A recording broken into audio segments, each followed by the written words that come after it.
What is up, everybody? It is Scream Gay Horror here. Let me figure out what is going on with my editing. Let's see. Nope.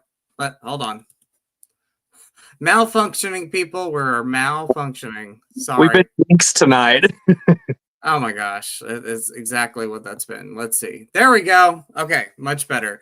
What's up, everybody? It is Scream Gay Horror here with myself, Ryan 1988 or Justin, and my co-host Todd. Todd, how are you, bud? I'm doing really well. I've actually got myself a margarita to go along with the 90s thrillers. I love it. I love that so much. How have you been? I've been really good. I saw The Roses and I really enjoyed it. It was very funny. Was it? I want to Yes. see that one, so it looks really good. So You been awesome, doing awesome. okay? I've been doing pretty good. Allie's here. Allie, how are you? She says, "Hey Hi, y'all, Allie. how's it going? Ready to talk some 90s horrors, 90s thrillers, Allie.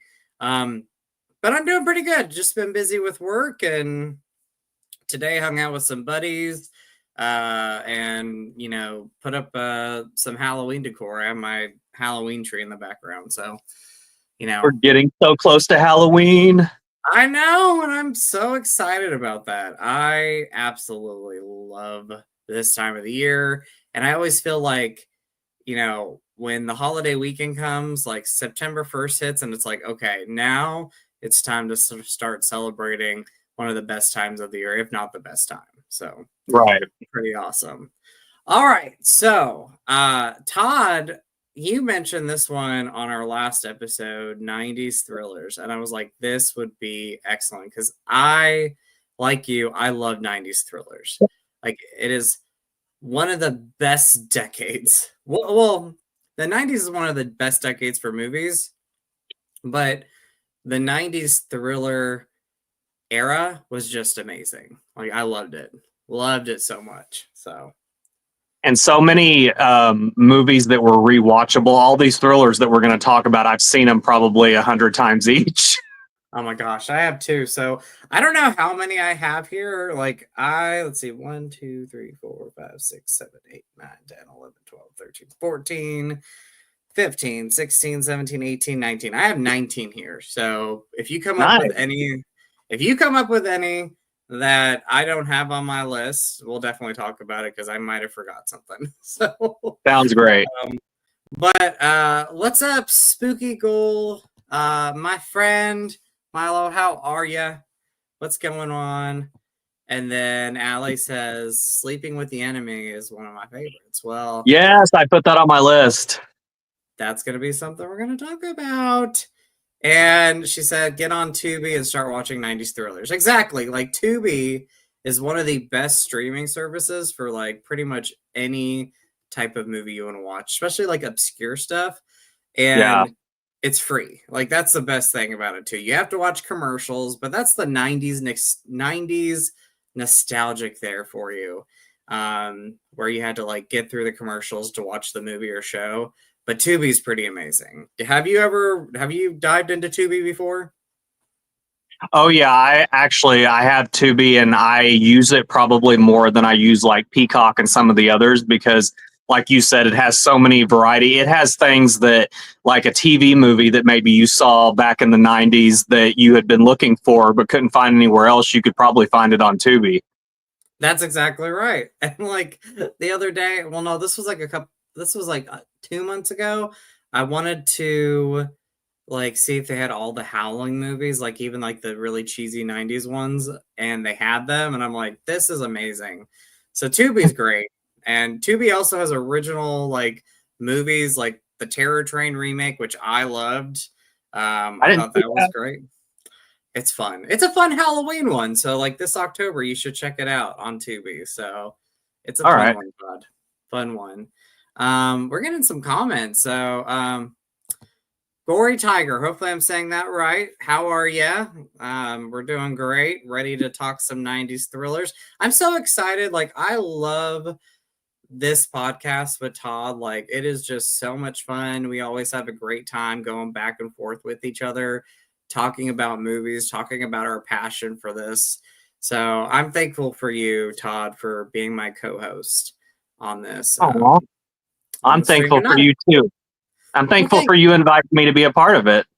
Well, like when I was, again, we've talked about this before, but like when I was thinking about this series that I wanted to do, I was like, when I'm somebody that I'm talking about you, but like somebody that I knew from back in the day, or somebody I reconnected with was you. And I was like, he has the same passion for movies that I do. We're both part of the LGBTQ plus community. And I just really cherish you as a friend. So that's like the biggest thing for me, is I wanted you a part of this. So Oh, well, I feel the same way. well, thank you. And then spooky ghoul horror. I'm bad at pronouncing things. Says, I'm so happy I made it. I'm so happy you made it too. So let's Hi. see. All right. And then Allie says Low Lives, I think, is an original Tubi. It's so good. I'll have to check that one out. I will have to check that out. But anyway, and then Spooky Ghoul Horror says yes. And Milo says, oh, just Milo. I don't mind name drops. Well, hello. How are you, Milo? Milo is a college friend of mine. So, Oh, anyway. I'm Milo. We actually went to what was that town? The community college in Arkansas. North Where was that at? in Harrison. Yes, Harrison. I'm drawing a blank. It's been forever. So, but yeah. But anyway, we're gonna get started. I'm excited for this, and I told Todd beforehand. I said, let's give shout outs to some 80s thrillers that like really inspired what we would get in the 90s. So the first one that I thought of was Fatal Attraction. Classic. So, classic. Like, this really started that era that we would get in the 90s, like that Femme Fatale era. I don't know how else to really describe it. How would you describe this?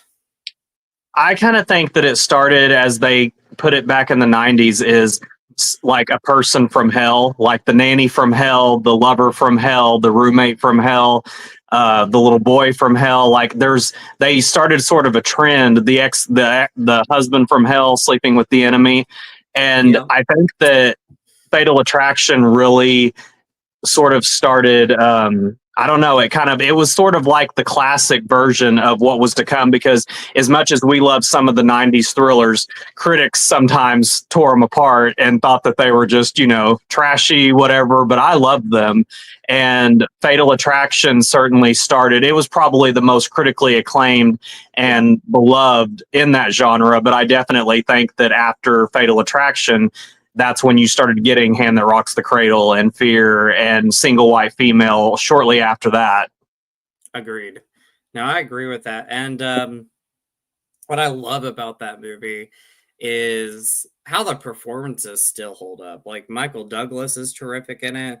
Glenn Close, though, for me, is just wonderful in it. Like, she's the villain of the story, but really you sympathize with her up until like the She third boils act of the the bunny. movie. Yes, when she kills the bunny, that's when you just can't sympathize with this person. But like, what a terrific performance, and such a great thriller. Like, I rewatched it a couple years ago and I still love it, and I still think it holds up as one of the greatest movies ever made. Yeah, I agree. And one thing that you probably know this already, but did you know that that originally there was a different ending? And Yes, Glenn, yes. And Glenn Close actually was really wanting that ending. The original ending was that she essentially kills herself to Madame Butterfly, and then Michael Douglas's character gets arrested and sent to prison. And they tested it for audiences, and the audiences felt like that after Glenn Close had boiled the bunny, tried to kill the wife, the daughter, like all this. Daughter, yeah. Yeah, they needed to, she wasn't, there wasn't enough justice, I guess. And I kind of agree, because I'm like everybody else in that I did sympathize with Glenn Close for probably the first half of the movie, just because, you know, even though I do have to point out, and I know that a lot of women would probably get upset with me for this, but Michael Douglas's character did tell her he was married at the very beginning, and she kind of made it seem like after it was all said and done that it was just he lied, and there was just, and I felt like that was a little unfair, but you know, that's just my take. No, I get that take, but I also get that, like, Michael Douglas, though, in the movie, like, even though he said I'm married and I can't do this, he kept going back. So he did. He needed to fulfill something on his end, and luckily, well, not luckily, but unluckily, it came back to bite him. That's true. That is true. I do remember the alternate ending of the movie. Let's see. Allie says, "I will not be ignored, Dan." LOL. That's true. I'm not going to be ignored, Dan. I'm not going to be ignored, Dan. She did say, "Did you all watch the remake with Joshua Jackson on TV?" I watched parts of it. You know, same. I was about to say I watched it up until about the last couple episodes, and it was okay. But if you want my honest take on it, I don't really feel that Fatal Attraction needed to be that thought out. Like it was kind of a straightforward story, and I maybe I just loved the movie so much that watching it kind of play out in a slower manner was just, I don't know. It was okay, but I wouldn't say it was life changing. Yeah, same here. Like I wanted it to be, I wanted the show to be much better than it was. Like it was a pretty solid show. I need to go back and like rewatch it because I love the cast. I think the cast is great. Lizzie Kaplan is like a great, underrated actor. I just love her so much. Janice Ian. Yes. Oh my gosh. Yes, October 3rd. It's gonna be coming up. Mean Girls. Yes. And Allie says, yeah, the movie would have been a movie would have been better. I agree with that. Like if it wasn't a TV show, I think a movie would have been better over a TV show. So I agree. I think it kind of got lost in what it was trying to tell the whole story, but go a little deeper. And I really feel like that maybe it didn't need to be that deep. It just needed to be the performances and the characters and them all coming together in this horrible situation and just letting things play out naturally. Exactly. No, 100%. 100%. So, okay. So the next one, but, I wanted to talk about Fatal Attraction. You know, we talked about the alternate ending, and the one thing that like devastates me is like how Glenn Close, even though that the ending that we have is iconic, she just says she's just not a fan of it. She didn't like the route that they took the character because they just by the end of the film, she just became a straight up villain. So, yeah. And I understand her point of view because I've watched a few of her interviews, and I understand if she was wanting to go for more realism, you know, like I think that she's right in the sense that up until that last 15 minutes, you could say that maybe there was some redeemable qualities until she just started swinging the knife around. But at the same time, I kind of looked at it like it was meant to be a thriller, but they dove deeper and you got to know the characters, and it was better characterization than you normally get in those kinds of movies. Exactly. I agree. Now, real quick, I got to ask you, like, I didn't pull the movie out because it's more 70s, but did you ever watch Play Misty with Me with Clint Eastwood? Play Misty for Me? Play Misty for Me, yes. Oh, gosh, that's a great movie. Have you seen that one? I have, and I was hoping you were going to bring it up because before we delve into the 90s, I actually think that, I mean, I would say Fatal Attraction is definitely what got these movies up off the ground, but I would say that Play Misty for Me is kind of what inspired Fatal Attraction because it is. I will, in my personal opinion, if this makes any sense, I love Fatal Attraction more as a movie and as an overall like story. I think Play Misty for Me is scarier. I do too. I agree with that. Like, I think that the story overall for Play Misty for Me is much scarier. Mm-hmm. And I also think that, like, is it Julie Walters or Jessica Walters? Jessica Walters. Rest in peace, by the way. I loved her. Arrested Development and so many other things. I know, she was the grandma. She was such a talent right there.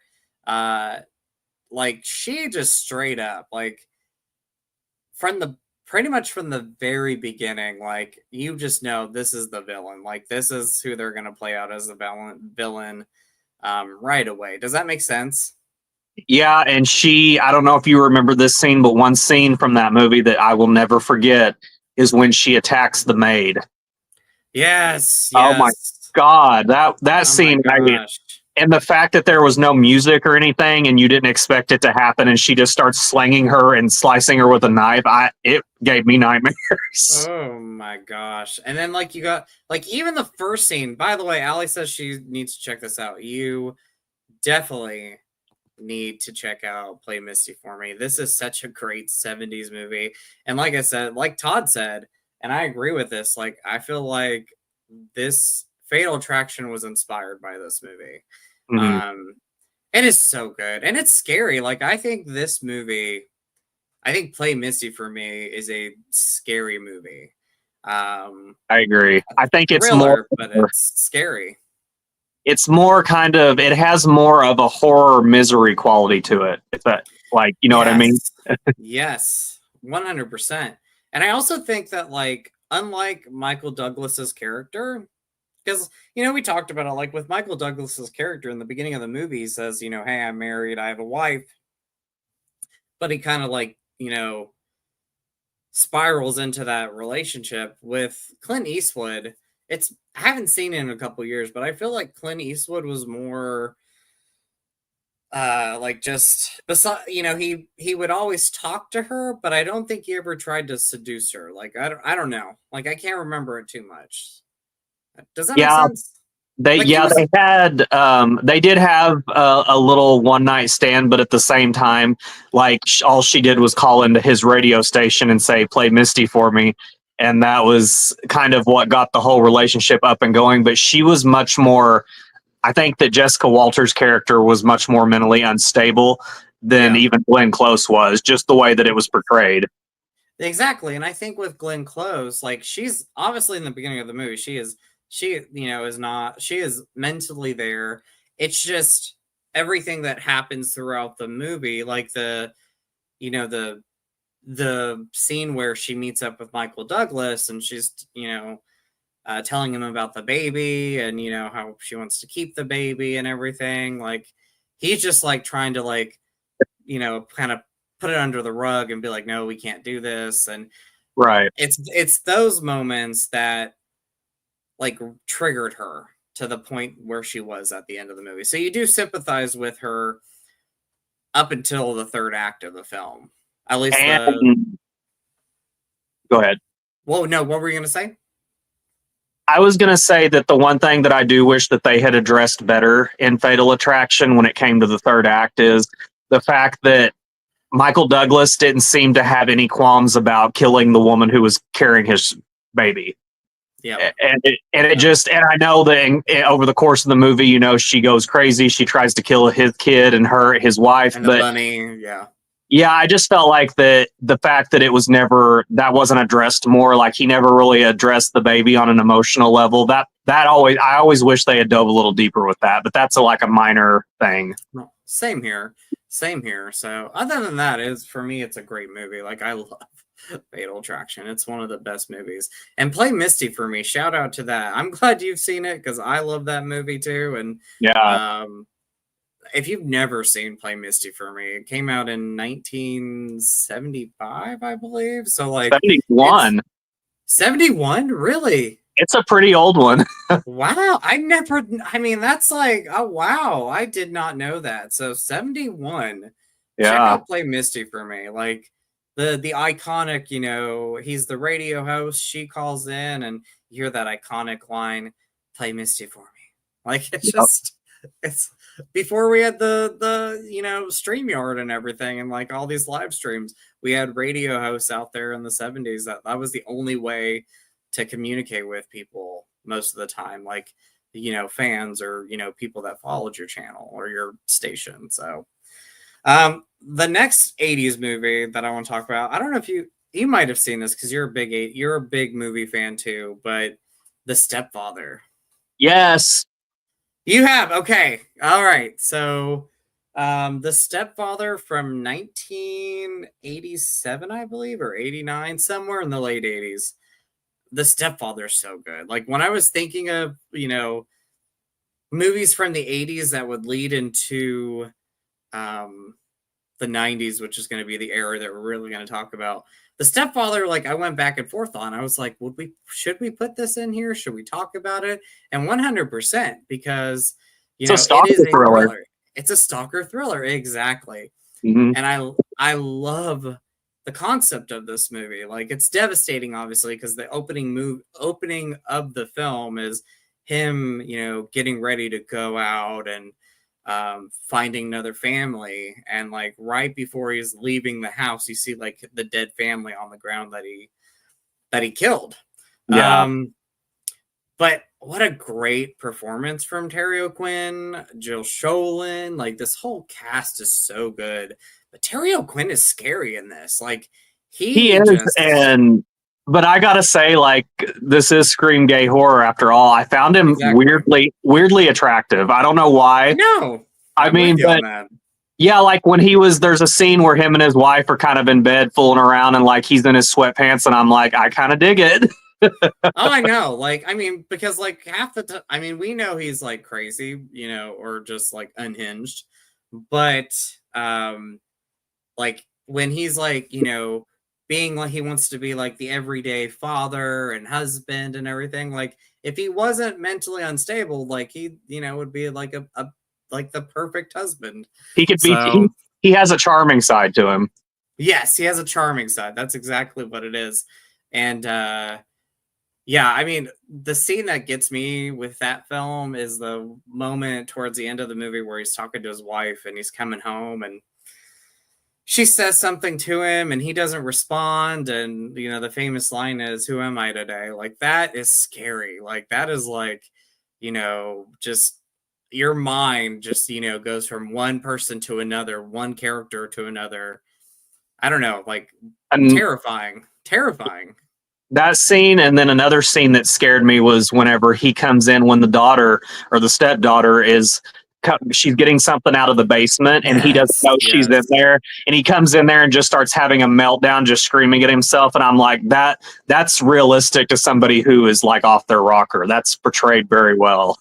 It is. And like he could just like snap from like, just like screaming, yelling, kicking. And then like 1 minute he just like puts a smile on his face and he's Hmm. ready to go. Like just terrifying. Like that's a terrifying movie. Like I feel like that is just like a legit scary movie, a scary thriller, and I And absolutely love it. did you know the director of it, Joseph Rubin, also did The Good Son and Sleeping with the Enemy? Oh, I knew about Sleeping with the Enemy, and I love The Good Son. By the way, I don't have that one, but I know we're going to talk about it because Yeah. that's a great one. But yeah, what a great director. Like directed some great movies. So, catching up with the chat real quick.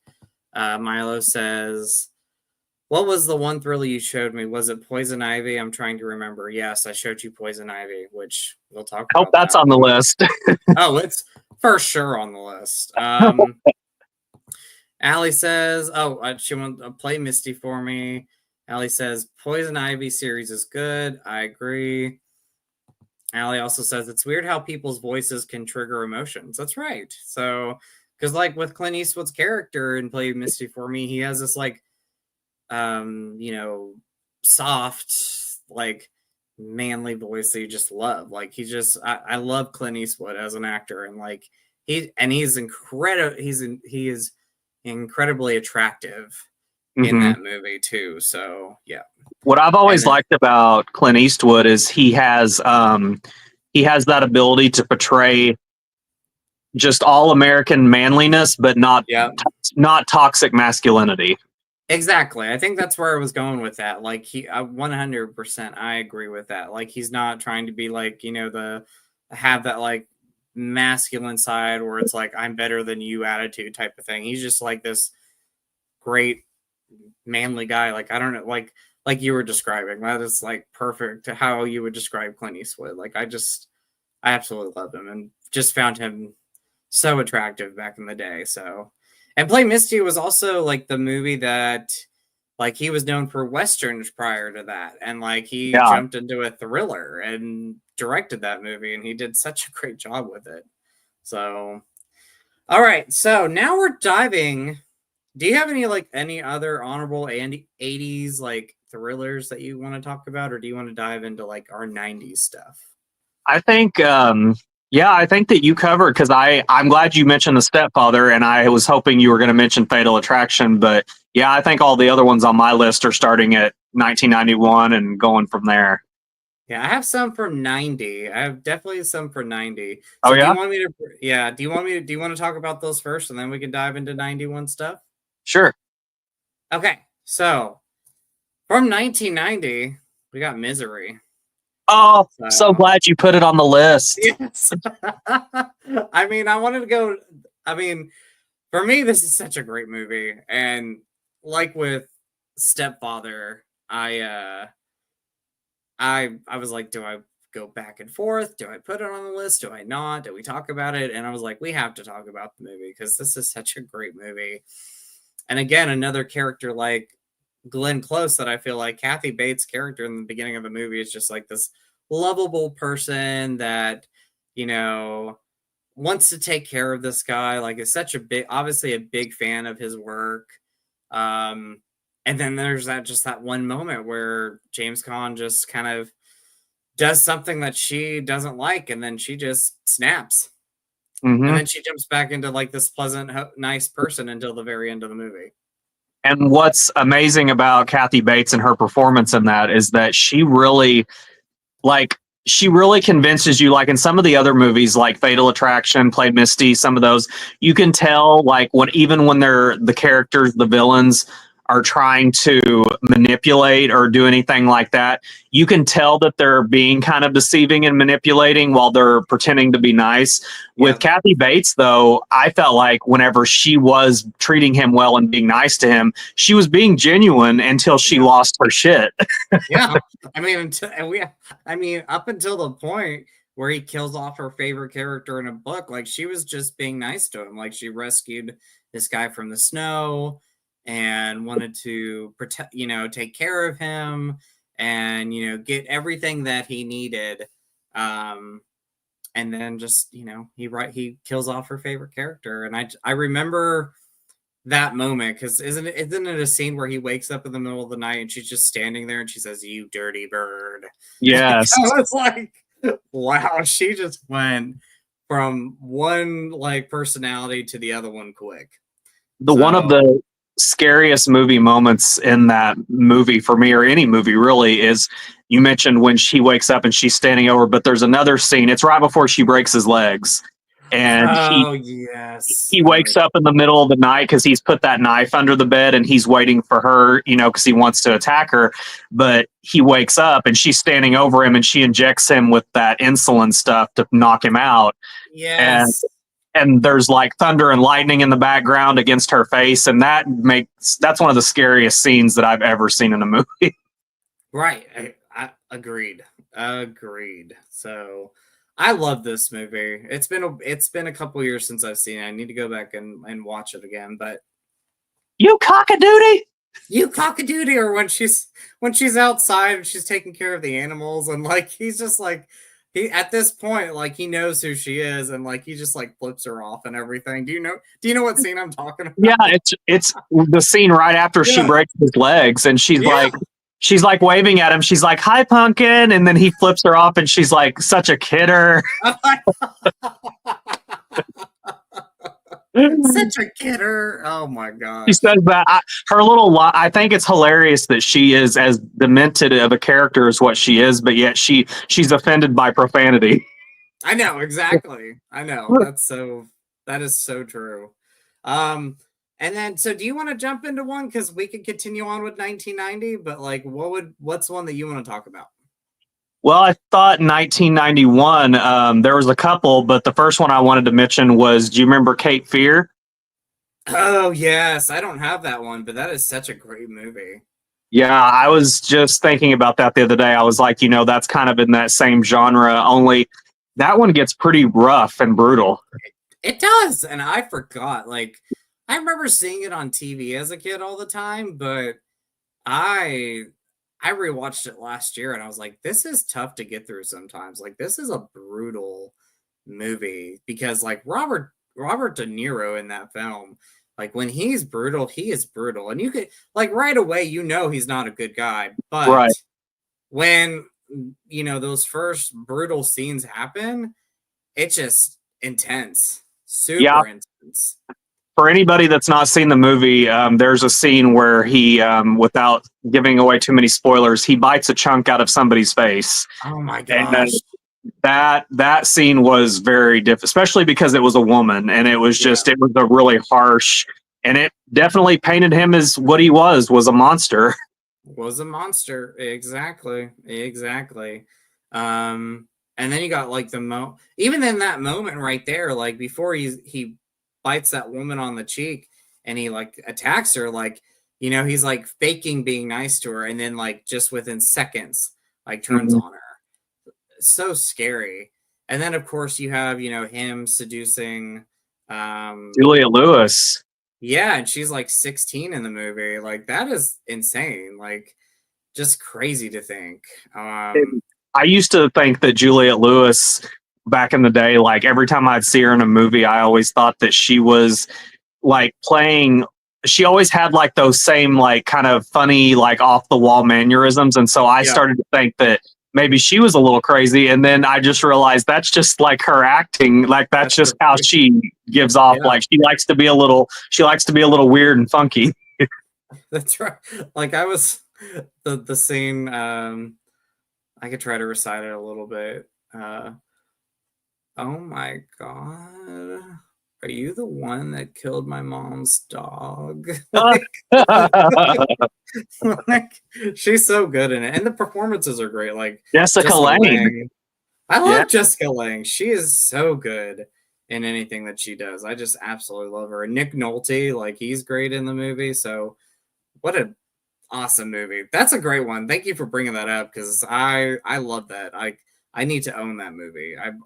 I bought it through like streaming last year because I had not seen it in such a long time, and I just love it. Um, And so the other 1991, and that's the one that we've been talking about, Sleeping with the Enemy, of course, with Julia Roberts. yep, and I have that here. Let's see, where is it at? Sleeping with the Enemy. I'll find it. I'll find it. It's somewhere. I know. Oh, there it is. Sleeping with the Enemy.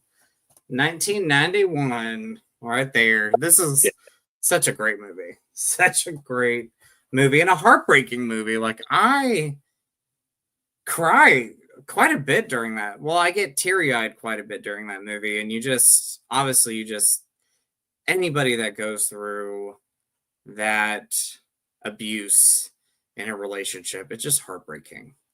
It really Heartbreaking. is. And the first time, like that movie in particular, like the first time at the beginning of the movie when he hits her for the first time, Yep. it's such a big moment and you don't really expect it when it happens. And it's just like you really and I think it's a testament. I think Julia Roberts was perfectly cast because it was the first movie that she did right after Pretty Woman. And so everybody was like saw her as like the sweet, bubbly rom-com girl, and now she's getting the crap beat out of her and you feel sorry for her. Yep. Exactly. Yeah.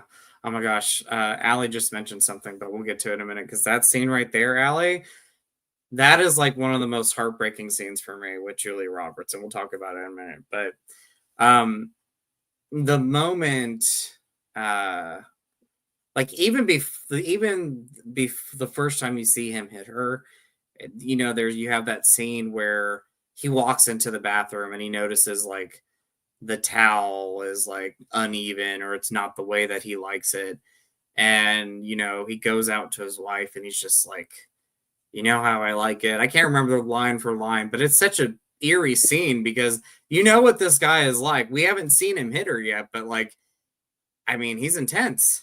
Like he's just intense.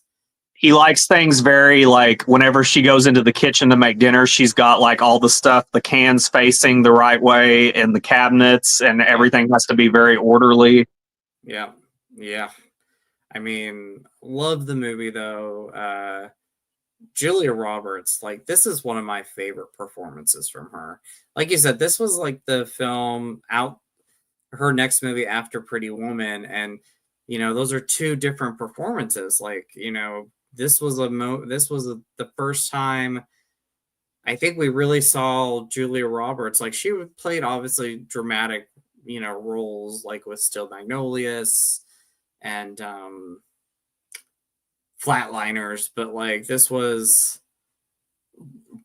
one of the first times we were seeing her in a different light as far as the movie goes, because she obviously played a strong character at the end of the movie, vulnerable character. Like, I just absolutely love her in this. She's so good. And I thought go ahead. No, and it's a scary movie. It's a scary movie. That's exactly what I was about to say. I was going to say the last probably 15 minutes when he's like stalking her through that house that she lives in. That's actually legit pretty scary, just the way it's shot. I know. Like, okay, so I'm going to bring up Allie's comment in a minute. By the way, hello, Megan. How are you, my friend? What's going on? I hope you're having a great night. Tell TJ and Lily I say hello. But anyway, like the third act, like before it just gets insane. Like you have the, she had just went out with like the guy next door. I love that guy. Like I was just like, he's just so kind to her. Isn't he was the perfect man to come into her life after what she was used to. And you have that moment where like she is like vulnerable on the stairs and he's like, what did he do to you? And I just, what scene I'm talking about? It just breaks my heart because like she's finally able to talk to somebody about her past. Right. And at first she's very afraid and she kind of pushes him away. But then the next day she comes out, he's sitting on the porch and she's like, what you said was right. I did have a husband and he hurt me. Oh gosh. It was so sad. So sad. Yeah. And he tries to protect her at the end when he comes brushing through the door. Yeah. And then you got the moment, like it does have a couple lighthearted moments. Like I love the moment where she's actually able to be free and spend time with this guy, and they're trying like all the wardrobe and everything. And Brian, girl. That's it. I was like, this is such a great moment. So you have that moment where she's not scared, and she doesn't have to like the metaphor of like, building up this wall. Like she could almost be herself and be this happy person with this guy that she met. But I was going to talk about the third act. Like Allie brings up a great moment. She talks about it right here. And my heart broke for Julia Roberts in this scene, her character. But she says their third act was insane. The canned goods made my heart drop.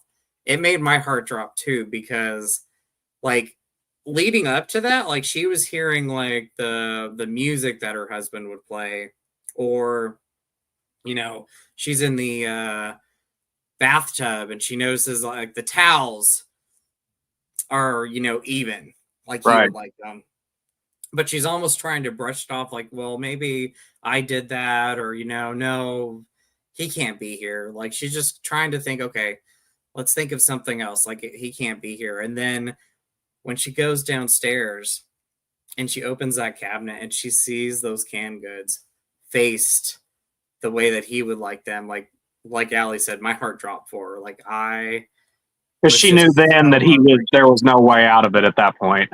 Yep. Oh, oh gosh, just heartbreaking. And the music, his like theme music that plays whenever she realizes that he's back, it's the same as The Shining. Yes, I was gonna say that was the music.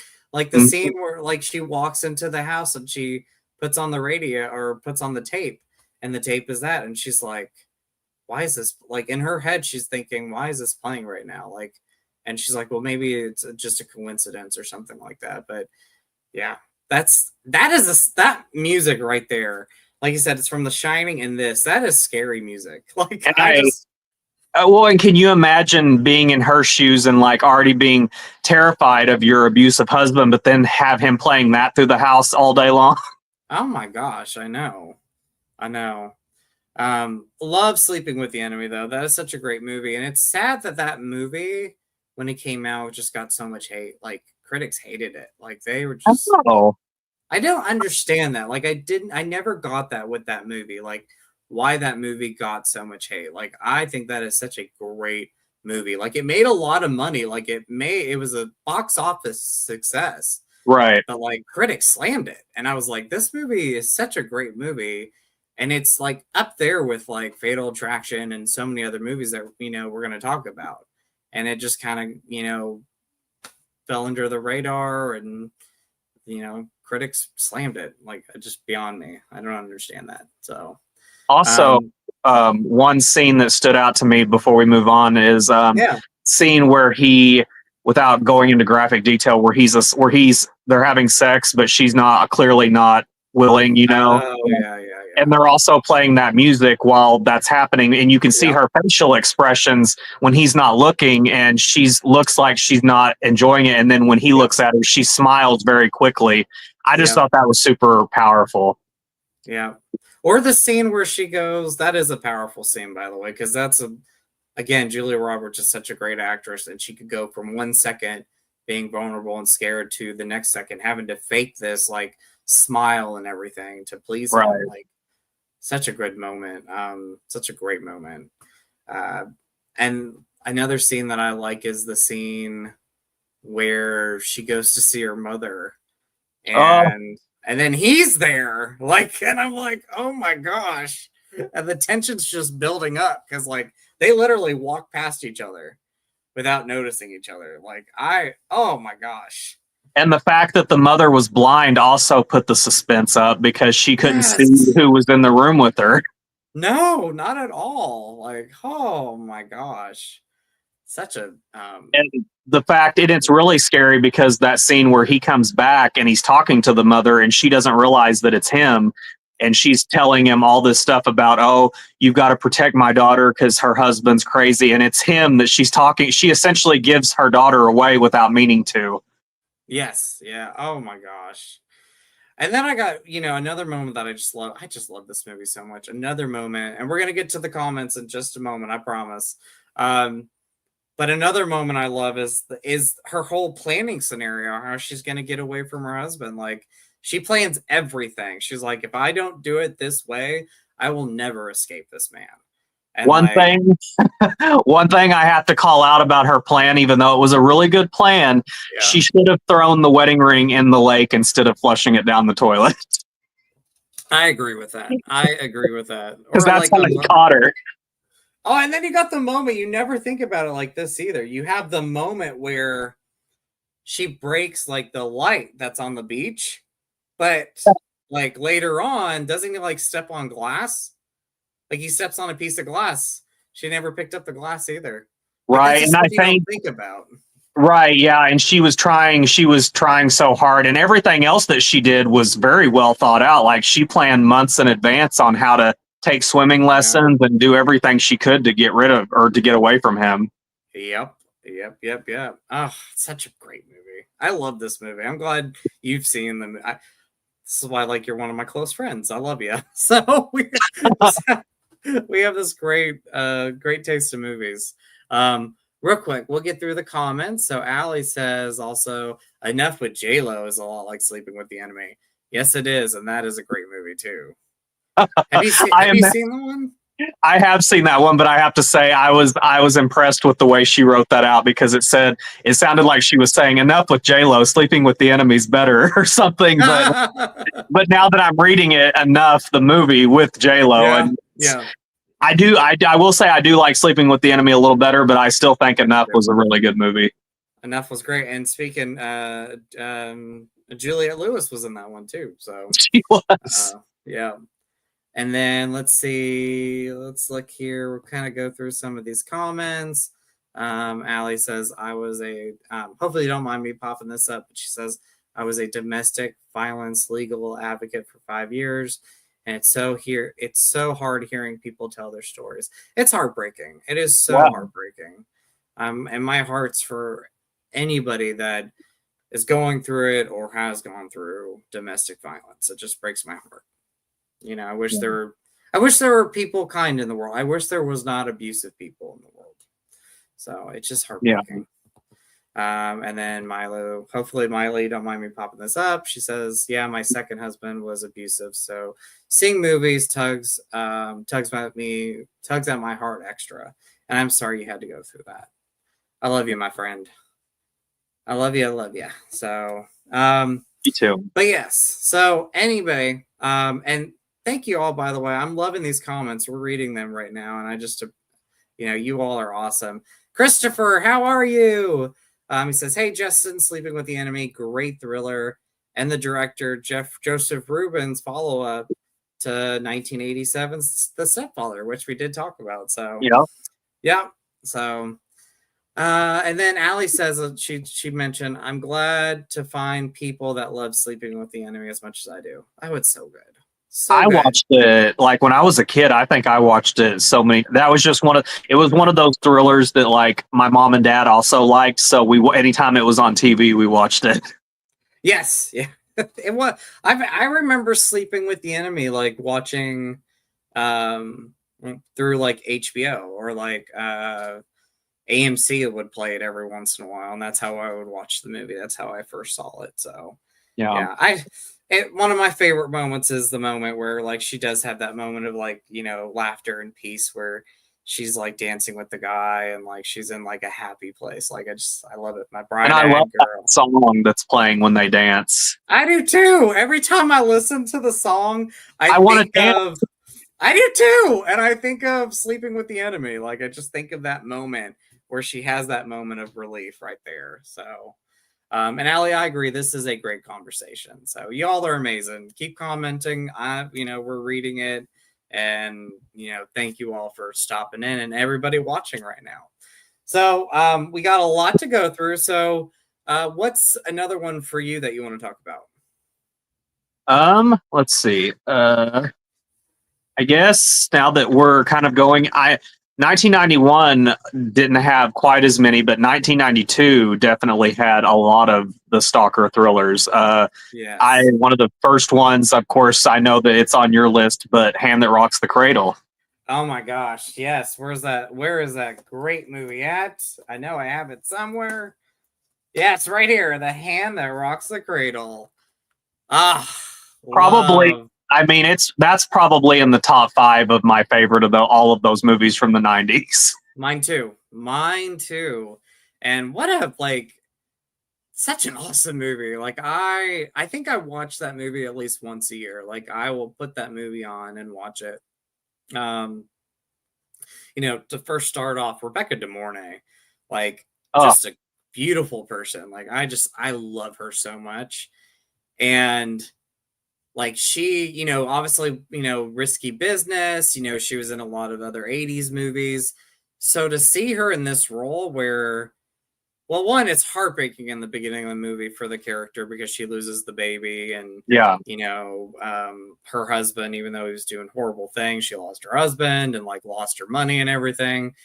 Her intentions were not good by going after the family, but like she, like, again, kind of like with Glenn Close's character, just kind of like snapped. Like there's just moments that snapped. And man, did she sabotage that woman's life? Oh my gosh, jeez Louise. Yes, I know. Like, I was gonna say she can play really sweet, and then she has this like it's her eyes when her eyes bug out. Oh my gosh, yes. Or like when she just has all this anger in her and she just has to keep it hidden in for like the times where she's having to fake being nice. I always think of the moment where she is in a greenhouse and she goes into the bathroom and she's just like, she grabs the toilet bowl plunger and she's like banging it back and forth and like having to take out her anger because she can't do it right now. Like, she's having to fake at the moment. Like, she knows who this woman is. She knows what happened and what's going on. And, she's just having to like play nice. And she's just really like has all this rage in her. But like you said, what I love about Rebecca De Mornay is in the movie, like when you see that evil come out of her, it's when her eyes bug. Mm-hmm. Even the moment before any of this happens, when she is in her lawyer's office, and like, you know, they're basically telling her like, you have no money, like you have to sell your house and everything, your life's going to change. And he says something to the like fact of like, oh, do you need me to help you out? And she turns to him and her eyes are wide. And that's the first time that you really see the inner character for what is to come. Yes. Oh my gosh. And Um, I liked how, because one thing I love about that movie is that it's not such a simple little, oh, there's a crazy woman, because they could have very easily just made it, oh, a crazy woman wants to have a family, so she no, gets hired on as a nanny. I like the fact that they take the first like 10 to 15 minutes to really give it a yeah. good backstory that makes sense. Yeah. Yeah, and that's why I was saying like she's not like, I don't think she was like her whole life was like an evil person. It's just what happened to her. Like, you know, losing everything and most importantly losing her baby. The baby is what triggered it for her. Oh yeah. And like she had nothing anymore and that baby I felt like was like the last thing that was like holding on for her, and once she lost the baby it just triggered everything. Um And for me, what you like in Fatal Attraction, how we talked about how Glenn Close had, you know, a lot of sympathy up until she boiled the bunny. For me and Rebecca De Mornay, it was how she was treating Solomon, the I guy know. that worked on. She was horrible to him. She was so horrible, even to the moment. Like this again is like one of those moments where she just like you see her like snap a little bit, but then she takes it back.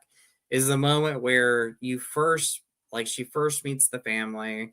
Yes, you know what I'm talking about. Yeah, And like he gets a little bit of like something on her like shirt, and she hang looks at it. Yeah, you go ahead. You talk about it. Yeah. Oh no, I was just saying, yeah, he gets paint on her and then like he's like, "Oh, I'm sorry." And then she just like jerks her arm back and like looks at him and I was like, "Bitch, like he didn't do anything to you." And then she like snaps it. She snaps back to that personality. She's like, "Oh, it's okay. I'll be fine, pretty much." And I'm like, "No, you won't, because you just he knows who you are now. He's seeing a little bit of a side of you that And isn't the real then person." and when she backs him up against the house and that conversation she has Oh, with it's him, heartbreaking. that was rough. That was rough to watch. Like that was such a rough moment. Which I don't want to give too much away because Milo has never seen this movie. So, but like another moment for me that really stands out. So you have Julianne Moore in this movie, and she is the friend of Ah, the family, and I love her in this. Like she she's so is. She's good. hilarious. She is so good. Um, Such a bitch, but and so funny. yes, but she like cares about her friends too. And Yeah. I'll never forget the greenhouse scene. Like that scene for me as a kid like stuck in my mind. Like it stayed in my mind, and I think about it now when we're talking about the movie. That's the one of the first scenes that really pops up in my head is that moment right there. Which I don't want to give too much away with it, but Milo, once you watch the movie and you see Julianne Moore in a greenhouse, you're never going to forget it. Like it's terrifying. Like the aftermath of it is pretty terrifying. I think it's terrifying because yeah, like you said, without giving anything away, what's scary about it is how after what happens, Rebecca De Mornay just slowly walks out there and Mhm. just to see, and then the next scene she's sitting in the mirror just looking at herself doing something. I won't say what she's doing, but she's just like almost like admiring the chaos that she's causing. And I'm Yeah. just like, oh man, this is getting scary. I know. Allie mentioned Claire, the wife. Like I can't remember her name either, her real life name, but she was great in the movie. The scene where like Rebecca De Mornay like takes her Claire's inhaler and like empties it, knowing that this could kill her if Yes. she doesn't have this. It's horrific. It's such a heartbreaking scene. It's a scary scene because I have asthma and I deal with it, and um, that's just sad. Like again, this is Rebecca De Mornay. Like when she's mean, and she'll What do she anything to take does, his family out. the whole thing with Solomon and the little girl. Oh my gosh, I know. It was awful I was in tears when that scene came up. Like it was a heartbreaking scene. And then you because have the the little moment. girl loved him. I know. And I love Solomon. Like Ernie Hudson was so good in this movie. I know. I love him. He's adorable. And we always think of him as in Ghostbusters, Mm-hmm. but like he's great in The Crow. He's great in this movie. Like I love Ernie Hudson, so such a great movie. I love that you love The Crow. I love The Crow. Like it is a great movie. It's grown on me a lot. I love that movie. So, and then Chris says Annabella. I can't. I'm bad at pronouncing names. Her last name is hard to kind of pronounce, but yeah, I remember it was Annabella. Yeah, who plays Claire the wife. And then you have the daughter in this movie. She's great in it for a child actor. She was on The Nanny. She was on The Nanny. You have that moment in this movie where like she's like really invested in Rebecca's character. Like she truly loves her throughout most of this movie. And then you have like the third act of the film where she is like realizes like this is something's wrong with her. And you have the moment. You're not my mommy. You're not my mommy. I was going to get to that. That is such a great moment. You're not my mommy. And then Rebecca's just snaps even more because she did not expect that to happen. So, well, I was about to say the last 20 minutes of the movie, I think, are brilliant. Yes, like I do too. It is so brilliant. And you have Annabella, who plays Claire, and then you have Rebecca De Mornay's character. Why am I drawing a blank on the character's name? Claire Bartel or Peyton Flanders? Peyton, yeah. Peyton and Claire, like their showdown at the end of the movie is so good. Such a great last 20 minutes. I have to say the husband is really hot. Oh, the husband was hot. Like, hey, man. This is we're two gay hosts here, so we're going to talk about some man candy. Who's a dad? What'd you say? I said he was a daddy. Oh, he was. He was a daddy for sure, and like he was great looking. Like I remember him from other movies and TV shows, and I just so good, hot. And then they're talking about man candy. Woo. And then Ben says, Ben Grimm, hello Ben, how are you? Ben says, is there a Han that Rocks the Cradle remake coming out this year? And there is, and they just showed the first images. It's going to be on Hulu. It is, and it comes out in October. It's coming out pretty quick, I feel like. Nice. So, yes. I'm actually I'm excited to see what they do with it. I don't imagine that I'll love it more than the original, but I still am going to watch it. Yeah, I am too. And the director has come out and said that they're taking a different approach with it. So that's the one thing about reboots I like. If it works well, I'm happy with that. But I like the fact that they're not trying to mimic that iconic original film. They're going to try to do something different. And hopefully it is different. Like stay true to the idea of the story, but do their own thing with it. Absolutely. And I don't know, Mika Monroe, who was in The Guest, and she was in It Follows. She's playing the Payne character in this movie, in the remake, and I'm looking forward to her playing a villain. Like, I don't think I've ever seen her play a villain in a movie before. So, did you see Longlegs? Yes. Oh, she was so good in that movie. Yeah, she was the detective. What a great performance. And such an underrated actress. Like, I love her so much. I think she is just awesome. So, and then you have Mary Elizabeth Winston playing the Claire character. So, it'll be fun to see. Yes. And Alex says, love me some man candy too. Yes, we love man candy. Oh, all day, every day. All day, every day. So, and Chris mentions Madeline Zima was great as the daughter. She was also in The Collector. Yes. Yeah. Talk about a show. Mally says, talk about a showdown and obsessed with Beyonce and Ali Lauder. Oh, yeah. I remember that. That's one of those that I just enjoy as a guilty pleasure. I think it's so fun. It is. Like, that's the thing about that movie. It is just such a fun movie. Like, that's all it is. Like, you really can't take it serious. It's campy. It's fun. The performances are over the top. Like, that's what I love about it. So, and I love Beyonce in it. Like, the scene where she's on the phone with her and she's like, "You came after my husband, you came after my child." I was like, "You go, Beyonce, go And you for think it." you're crazy? I know. Milo says camp movies are the best. They are the best. They are so the best. Like my favorite type of movies are camp movies. Like if I need like a just a fun or feel good movie, even if it's like a campy thriller, like I'm putting on a campy thriller. Like I love it. Absolutely. Yes. Okay. So I got one. So we're gonna rewind a little bit back to 1990. Okay. Have you ever seen the movie?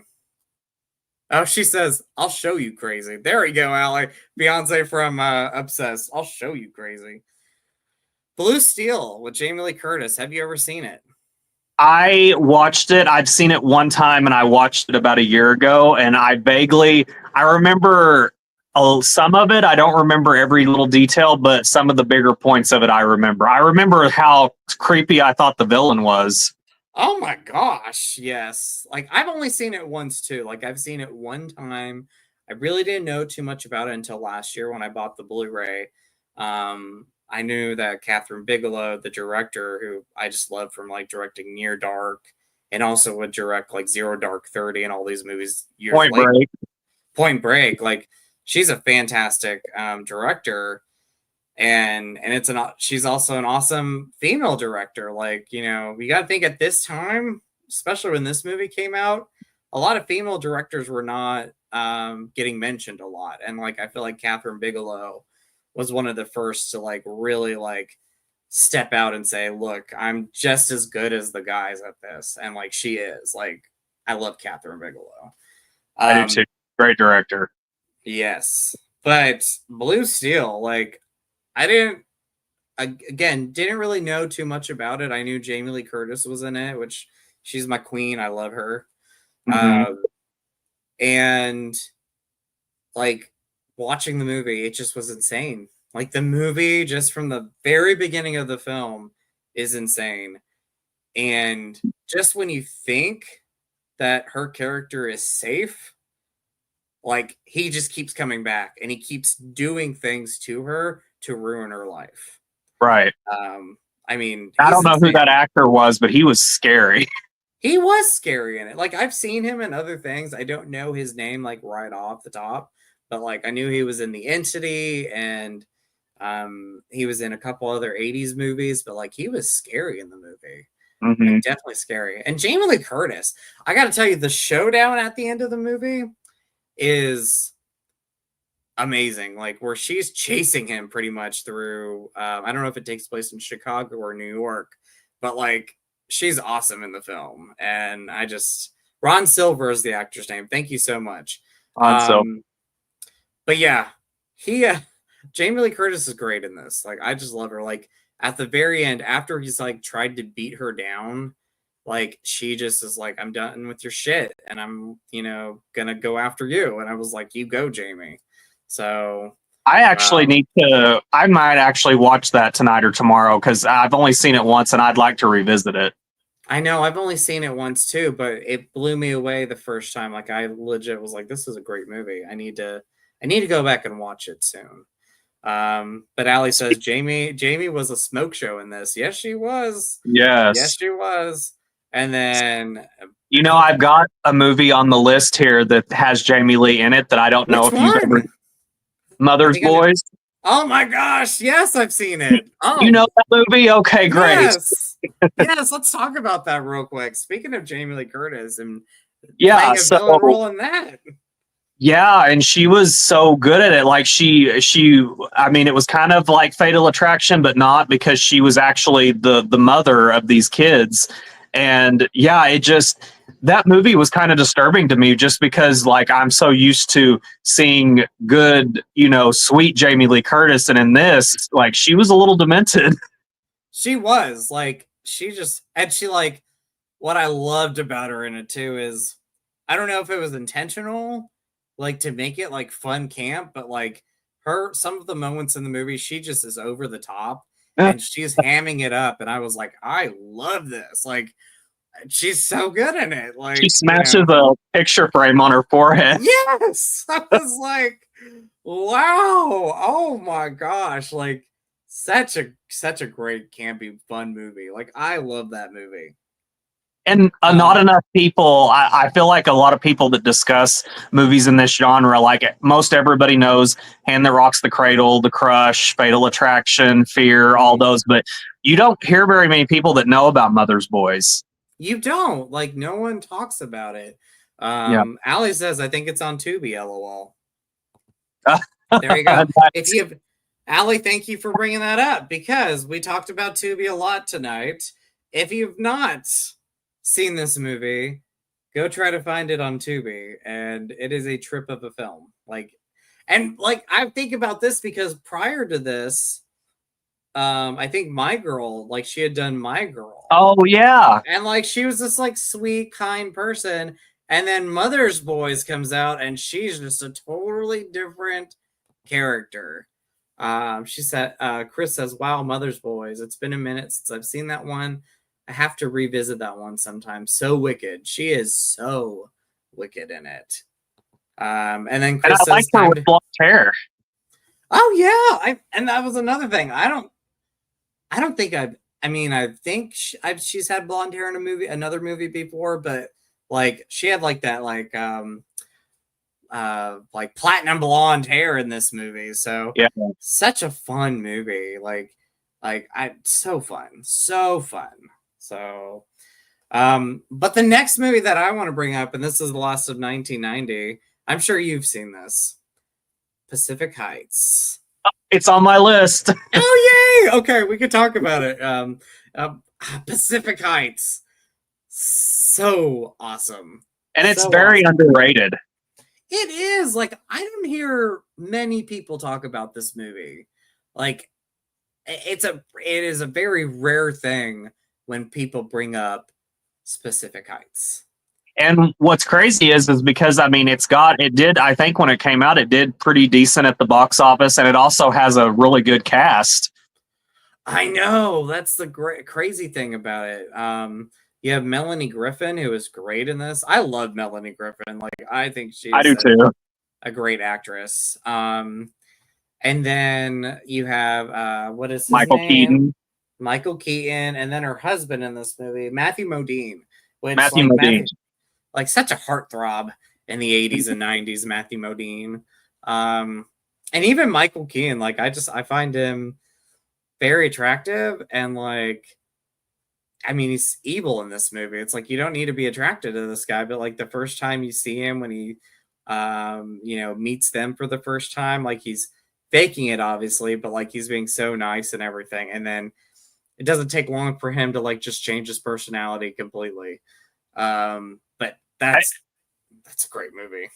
Yeah, I think that a lot of times in those movies back in the 90s, I could tell the way that they were shot and the way that they were executed that I think some of the villains, both male and female, they were kind of meant to be sexualized a bit for the audience, just because, they had a wicked side, but at the same time, they were just kind of seductory, there was a different level of, I just feel like that was a trend in a lot of 90s movies was sex appeal. Oh yeah. And you needed that. Like that's the one thing, especially like two gay guys here. It's like they were like, oh, there's gonna be an audience here. We need to like, it's either gonna be a gay awakening for somebody. I know. And it was for anybody. But yeah, for us, I was like, damn, Michael Keaton, he's evil in this, but he's hot. Now mine was Fear. My gay awakening was Fear. Oh my gosh, which of course we're gonna talk about, like Mark Wahlberg. I was like, oh my gosh, if you weren't such an ass in this movie, like I freaking love you. But let's see. Allie said, oh, they took off Mother's Boys off of Tubi. That sucks. Dang. Milo says about Pacific Heights, such a good one. Yes, it is. And then Chris says Pacific Heights kicks ass.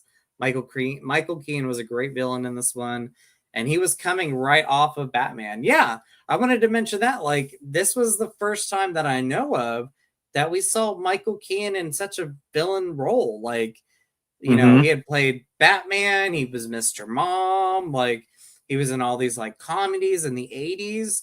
So to see him in the villain role, like he was scary in this movie. Yeah, Like he was. so scary. Um, and like the scene that gets me is the scene where I agree, Allie. She says Michael Keane is such a daddy. Yes, he is. He Yes. is such a daddy. And then Milo says my gay awakening as a kid was Xena, and then Scream One bad guys. True that. Oh, True that. you just have my heart by saying that, Billy and Stu. I know. I love them. I love them. They're baddies, but you love them. They're gorgeous. Yeah. But the scene that gets me in this movie is the scene where, like, I love a great character that fights back, and like Melanie Griffin like tracks down who he was beforehand, and like pretty much is ruining his life after they went through so much because of this guy. And it's the scene where he comes back to the duplex and he's in the apartment and he like throws her up against the wall and he's like, you went after me and went after my things. And like, he's terrifying in that moment. Like truly terrifying. You know what scene I'm talking about? Yeah. And then the thing I like about Melanie Griffith is that I think this was still kind of in that era. I always go, and not in a bad way, because I think she's always looked gorgeous, but before plastic surgery. And it was more kind of in the working girl era whenever she did working girl. And she had that more kind of natural look to her. And I just thought she kicked ass in Pacific Heights.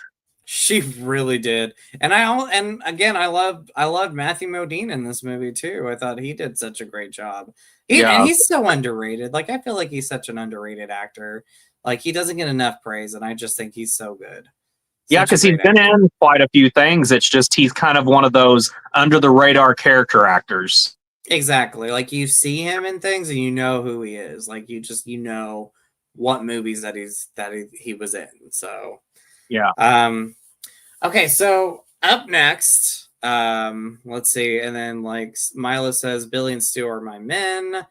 Billy and Stu are great. I love them. Alex says they're going to be in Five Nights at Freddy's 2. Awesome. And then Chris says Melanie Griffin was so beautiful in that era, and she was. Yes, she was. Yeah. Okay, so going into, do you want to bring up one next? Sure. Okay. Let's see. Going into 1992. Here's a good one that I know you love. Single White Female. Oh my gosh. And I have that movie. I forgot to pull it, but Single White Female is awesome. I love that movie. Such a good one. Such a good one. So what are some of your favorite things about this movie? I like the fact that even though like it's not one that I personally, was like, oh yeah, that's like the coolest hairstyle ever. But for the movie, I think that red hairdo really stood out because whenever Jennifer Jason Leigh changed her hair to that color, they really did look like twins, and it was kind of eerie. It was eerie. Like it's that moment right there. It's not like a like scary moment, but like in her eyes, it's scary because it's like this is the moment where she truly is trying to take her identity by like getting the same haircut. And you have that moment where Bridget Fonda is like, she says, oh my God, like, I can't believe she, took my haircut. Like, what a wild moment. You know what I mean? And like Jennifer Jason Leigh's coming down the stairs and she's like smiling at her and like, do you like just so creepy. Yeah, and Jennifer Jason Leigh, I think, is also, I wouldn't call her underrated actress because a lot of people praise her for her work, but she can play a villain like no other. Oh my gosh, I know. And she's great in this. Like, again, she comes off very sweet in the beginning and truly is like, just wants to be friends with Bridget Fonda's character. But then once she becomes possessive and Bridget Fonda like stands back, like she just snaps. Mm-hmm. The poor puppy dog. Oh my gosh, I can't stand. That's the only scene where I'm like, I love this movie, but I can't watch that scene because I know what she does to the puppy, and it's just so sad. Like there's always a moment in these movies when I lose sympathy for the villain in the movie, and for me, that was the moment with her. I know. I was like, you killed the dog. I don't care if you get the same hairstyle as Bridget Fonda or you sleep with Bridget the Fonda's boyfriend. the boyfriend. By the way, Steven But don't you kill Weber. that dog. Don't you kill that dog? And she killed the dog. Can't stand it. And although I have to say that that crazy boss that Bridget Fonda had that tried to assault her, Yeah. I do in a weird way kind of think, like, I mean, I don't know that he deserved to die, but like he did kind of have what was coming to him when it came to the ending of the movie. Yeah. And then you got her roommate. And by the way, this was great because she had her gay, not her roommate, but she had her gay neighbor that lived next door to her or on the other floor. You know who I'm talking about? Yeah, and for early 90s, that was really good representation. I was going to say that was great representation. So, like, the great thing about it is it's like, you know, what I love about our show is like we're always incorporating movies and thrillers and horror movies, but there's always LGBTQ plus representation with the show. So always going to be there. Yes, and I know a lot of viewers are, you know, looking for a safe place to come and enjoy content like this. So I'm glad that we're able to give that to them. That's that's for me when it comes down to it is like I want people to come here and be safe, like you said, like have a safe place to be. Whether you're in the community or just an ally or just a viewer of our show, I want this place to be a safe place for everybody, and I want people to have fun and enjoy it. We're not judging anybody. We don't judge anybody. No, you know, we've been through a lot. We're judged in the world and in the country because of who we are. We're not going to judge anybody. No. So we just might low key judge the villains in these crazy movies. I mean, that's the only thing. I'm like, you kill a dog, and I'm like, I'm done with you. Sorry, Jennifer. You're right. But you what? Go ahead. I was like, you could change your hairstyle, but do not kill the dog. So, I know, never kill the dog. Never kill animals. Never kill animals, and don't kill the gay roommate, okay, or the gay neighbor. So Graham, that was his name. What was his name? Graham. She went after Graham, and it pissed me off. She pissed yes. Two people, the gays and the dog. You killed both of them. So. Oh no, Graham survived. Okay, he did. Okay, it's been a minute since I've seen. But she did. But you're right. She did try to kill him. So she did try to kill him. So you pissed me off when you went after him, though, Jennifer Jason Leigh. But and then Steve Weber. Talk about daddy. Let's talk about Steve Weber. He is a daddy. Like I'm like, like I love me some Steve Weber.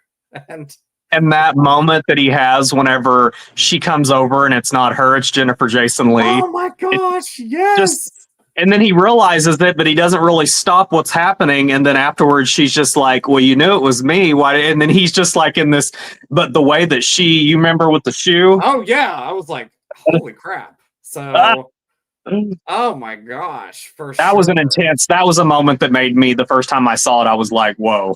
I was like, holy shit. By the way, we're going to cuss on here, so that's what happens. Yeah, occasionally it'll come out. Not all the time, but like occasionally. But yeah, that moment right there, that moment. Yeah, Steve was definitely hot, Allie. Let's see. Chris says Jennifer Jason Leigh was crazy, sexy in that film, and then becomes just plain crazy. That's right. He said, but yeah, top thriller. Another movie I love her in. I know you have seen this movie. Buried Alive. Wait, no, Buried Alive? Yes. I have seen it. I love it. I couldn't find it anywhere, and I finally ordered it off Amazon. Oh my gosh, Buried Alive. What an underrated movie that one is. We could have, you could incorporate that movie into this list because that is a great thriller from the 90s. Yeah, from the 90s. So, and Jennifer Jason Leigh was just as evil in that movie. Oh my gosh, like a totally different evil, but ruthless and evil. And like, if you don't know what the movie's about, because it's pretty underrated, you would agree. Like, it's an underrated movie. Like, oh yeah, Tim Matheson. Tim Matheson, again, had a huge crush on Tim. But Mhm. like the movie centers around Tim Matheson and Jennifer Jason Leigh. They are married. He wants to live like just like a low key, like live in this small town life, and she doesn't want it anymore. And like right away, she's just not a nice person. Like she's hateful towards him. She just She's has having an affair attitude. Yeah, she's having with. an affair, and then like she and her lover plot to poison Tim Matheson's character and kill him. And when they think he's dead and he's buried, he's not so dead. Like he comes back, and And once the you last what? 15 minutes when he's like Oh my gosh! when he like basically remodels the house into like a dungeon to trap them, Oh that my is scary. gosh! It is. I was gonna say that is one of the most intense scenes in any movie I've seen because one, you're like trapped in this maze, like you said, and there's no way of getting out of it. Like you have no way of getting out of this, and oh, just so good. And the Such a way it great ends, movie. And the way it ends, that's exactly right. The way it the was very movie ends. fitting and very deserved, in my opinion. It was. I agree. I don't want to give we don't want to give too much away with that one because I feel like not many people have seen it. Mhm. Um, but then Buried Alive 2 is great. Like I love that one. So I saw that one. Ali Sheedy's in that. Ali Sheedy's in that one. So those are good movies. I remember those movies mostly from USA. Like USA played those all the time. And that's Hmm. how I saw those movies. So I love that. And then AJ Roberts, what's up, buddy? He said, woohoo, made it, just got home from work. Well, thank you for stopping in, bud. Allie says, OMG, Buried Alive gave me so much anxiety. It does. Like it gives me anxiety. And then Chris says this film has something for everybody. Steve Weber, if you catch my drift, and Jennifer Lee in her birthday suit having some alone time. LOL. Talking about single white female. Okay, so going on to the next one.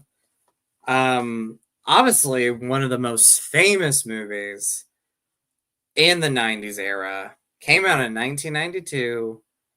Basic Instinct. Oh, Right here. the Have to one and talk only. about it. The one and only. I mean, there is Basic Instinct too. No, there was a second one. I own it, not ashamed of it. No, I've Very. seen it. It could have been worse. It could have I'll been leave it at worse. It was just the sequel is just super, super campy. Like even that. when trying to be serious in that movie, it's super campy. So, But I will give it this: Sharon Stone was still good in it. oh my gosh, she's so good in anything. Like I love her in anything that she's in, and she was the I best part mean, about the second one. I will speak. I know this is like screen gay horror, but I'll even speak to like the straights that are watching our video. I mean, I could almost like, as if I putting myself in a straight man's shoes, I can see where Sharon Stone was like probably considered the most beautiful woman after I mean, seeing that movie. I mean, she's gorgeous in it. I mean, she's one of those. I mean, coming from gay guy, she's one of the sexiest people alive. Like I Mhm. just think she is gorgeous. Like even before this movie, seeing her in Total Recall and how crazy she was in that movie, Oh like, yeah. oh honey, we're married. Consider it a divorce. Like she just like kicks Ah, people's ass in that movie. And I was like, she was one of the best things about Total Recall. If anything, I wish we had more of her in that movie because I rewatched it a few years ago, and I forgot how like even though she's sprinkled throughout the movie, she doesn't have a lot of screen time. So to see her in Paul Verhoeven's Basic Instinct next was just awesome. Was just and so awesome. Cat Catherine Trammell, that character.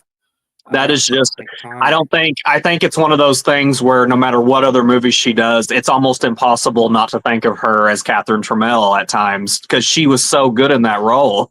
She was so good in that.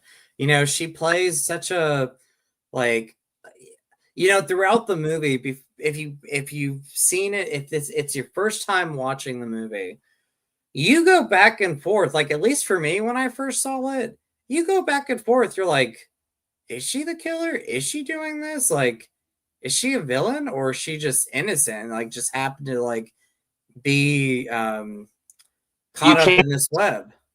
Yeah, you can't really tell at the beginning if she's truly evil and is playing this sadistic game, or if she's just trying to play with Michael Douglas's character in kind of a fun way.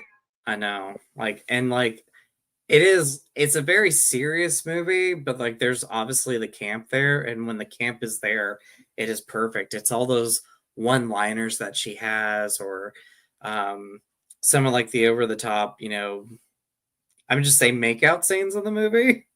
That's all I'm gonna say. I was gonna say there's definitely LGBT representation in that movie. I was gonna say this was again during a time where, like, to have LGBTQ plus representation in a movie was a big thing, because a lot of the times it was like kind of pushed under the rug, and they really didn't have a lot of LGBTQ plus characters in a movie, and you have it in this film. And I know that when the movie came out, like, there was protesters and everything, and one of the big topics was having LGBTQ plus characters in a movie, and like this, the naughty scenes that would go on throughout the movie and stuff like that. That was a big thing for this movie. And also there was protesters from both sides. Like there was even some from the gay community itself that they were upset because they were like, "Oh, you're going to show gay people, but they're villains," because I guess because that one girl that she was making out with was a killer. Yeah. And so there was, talk about that. But for me, I just watch it and I'm like, to me, that is true equality, because if you can show gay people playing good people, bad people, villains, everything in between, then that's true equality. That is true equality. And it was just nice to see, like, whether they're the villain or not, to see LGBTQ plus characters and them being represented in any type of movie. I was like, okay, this is great. And they weren't just like pushed on the side or anything. It wasn't just like one like moment in the film where you see a gay character. No, like, they were sprinkled throughout the movie. Like, you have Sharon Stone, who is obviously in this movie bisexual, and you have her love interest Roxy in the movie. So I mean, yeah, I love that, again, during a rare time, we have, rather the villain or not, we have LGBTQ plus representation in movies like this. So, because it was very rare, like Milo says, it was rare to see LGBTQ plus Q in movies and television then, and it was. Yeah, so, it really was. And I think Basic Instinct just holds up today as just being, the one thing I love most about it forever and ever, the music score. Oh my gosh, the music score is so good. One of the best.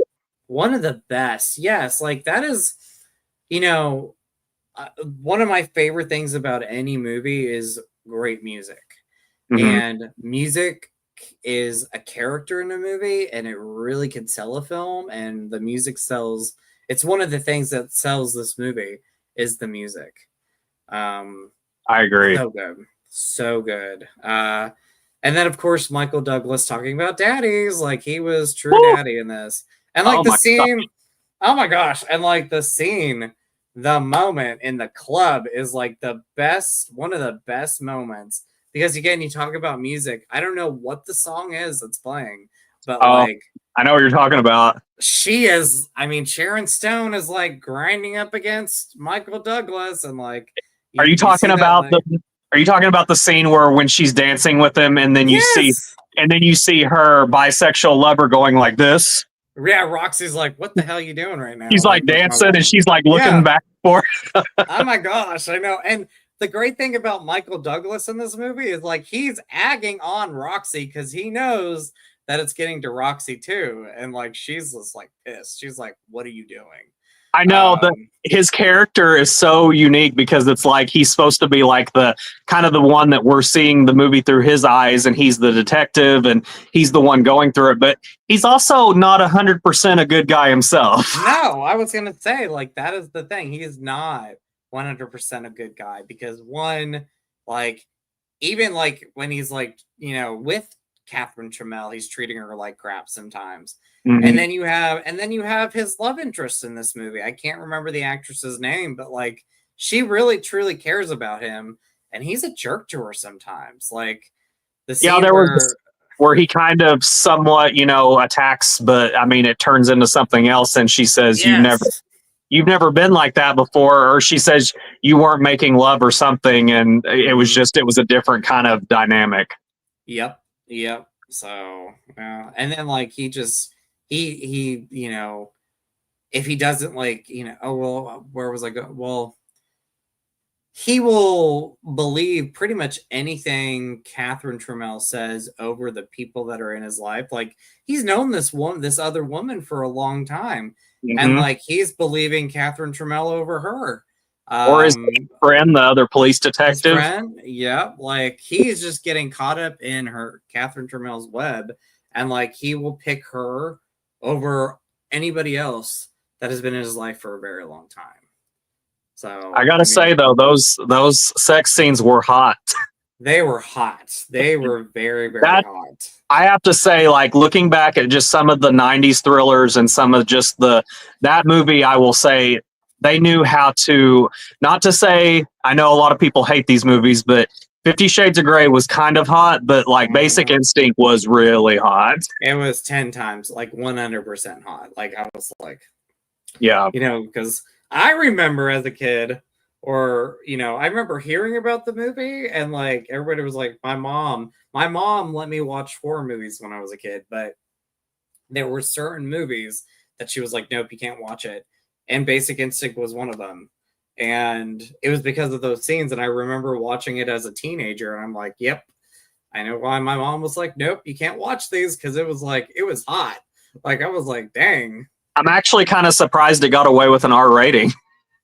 I am too, but they actually, and I think it's on the 4K that I have, like they restored some of the X-rated stuff that they had to cut out of the movie. Like they Yeah. had to trim the movie down Wow. quite a bit to get that R rating, because it was getting X-rated. Like I think it went back twice before it actually got an R rated. Well, the opening scene alone is enough to because Yes. not just the sex part, but what comes after with the ice pick. Oh my gosh, yes. Yeah, in the eye and everything. Oh, it was bloody. I mean, when Yeah. it's bloody in the movie, it's bloody. Like it Yeah, is it's gruesome. people remember it for like the sexuality and stuff, but like the movie's actually pretty violent at times. Yes, I know. Oh my gosh. And then of course we have to talk about the iconic like interrogation scene. And I'm not talking about like the scene that we all know, like the moment that we all know. My favorite moment in that scene though is when she pulls out a cigarette. She's about ready to light it, and they said, "Oh, Miss Trammell, there's no smoking in here. What are you gonna do? Charge me for smoking?" And I was like, "Damn, like, you're great. Like she's so good in this And then movie." that moment where she goes, I'd have to be pretty stupid to write a book about killing and then kill somebody the same way that I wrote about it in my book. I'd be announcing myself as the killer. I'm not stupid. She is so good in this. Like, I want to just say, like, the character Catherine Trammell is one of the best characters we've had in any movie. Like, she's gonna go down as such a great, well-written character. Because, like I talked about in the beginning of this, talking about Basic Instinct, is you go back and forth the first time you see this movie, if she is the villain or if she's being caught up in this, and if she's innocent. And then by the end of the movie, you know exactly who she is.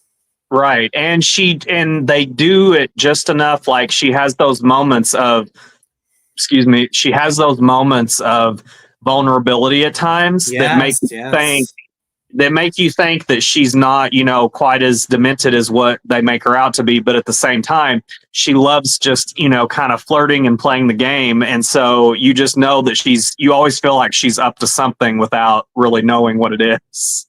I know, exactly. Like her, yeah. Then you mentioned the vulnerability. There are those moments where she is vulnerable, or you have those moments where like he thinks that she is doing something, and then she'll come back and say something like, I said Overman or whatever, like when he's like trying to find the last name. And she plays with him. She is so good at playing with him and playing with everybody. And she loves, like, I think it's kind of low-key funny how, because I mean, Michael Douglas's character, as we learn throughout the movie, he's kind of a hothead and he gets triggered easily with certain things. And it's almost like Sharon Stone knows that, and so she deliberately tries to mess with him. Like, she asks him like 2 or 3 times in the interrogation room, "You want a cigarette, Nick?" When she knows that he quit smoking. I know. And like she said it in the car too. Do you remember before the interrogation scene? She's like, "Oh, do you have a lighter?" And he's like, "No, I quit smoking or whatever." And like she's like, "It'll never last." Yeah. Or even moments like where she's in his apartment and she's it's little things like this. She's so good when she's like, "Oh, do you have can I have a drink or whatever?" And like she wants a bourbon with Coke and he's like, "I have a Pepsi." She's like, "That's okay." She's like, "But it's much better with bourbon or whatever." And I'm like, I love her. I love Sharon. The iconic line. It's right. It comes right before the leg crossing scene when she's like, when they ask her, they're like, "What kind of drugs are you doing?" And she's like, "Cocaine mostly." And then she looks at Michael Douglas and she's like, "Have you ever fucked on cocaine, Nick?" Oh my gosh. Yes. Oh, wow. She's like, "Nice." It's nice. Oh, wow. Chris does. Oh, and by the way, Allie, I also love me some 50 Shades of Grey. Like, I love it. I do too, low key. I don't care what anybody says. I enjoy it. I know. I do too. Chris says, "I have the unrated DVD, and not only is the ultra sexy, but quite brutal. And not only is it ultra sexy, but it's quite brutal as well." Yes. Yeah. Definitely a brutal Mention the ice pick in the eye. Oh. And then Allie says she was sultry, dripping with sex. Yes, she was. Absolutely. She's amazing in it. All right, so going on, I want to talk about this movie because it's very, very similar to Basic Instinct. And we had the Queen of Pop in a thriller. Body of Evidence. So. It's been so long. I need to rewatch that because it's been so long. It's been so long since I've seen it. We don't have to talk about it much, but like, because it is straight up I'm just gonna say right now, it's a ripoff to Basic Instinct. Like, I know they said that Body of Evidence was apparently written before Basic Instinct. It just so happened that Basic Instinct came out before that. But you have, like, I'll briefly talk about this movie. You have moments where, like, Madonna switches it up a little bit. Like, she's like, obviously Madonna is sexy. She's one of the sexiest women alive. Like, I love Madonna. She's my queen. Yeah. But in this movie, instead of playing like sexy and hot like Catherine Trammell was, like Madonna's like very innocent and very quiet and playing like, stay-at-home type. She's not a mom in this, but playing that stay-at-home type of mom type of character.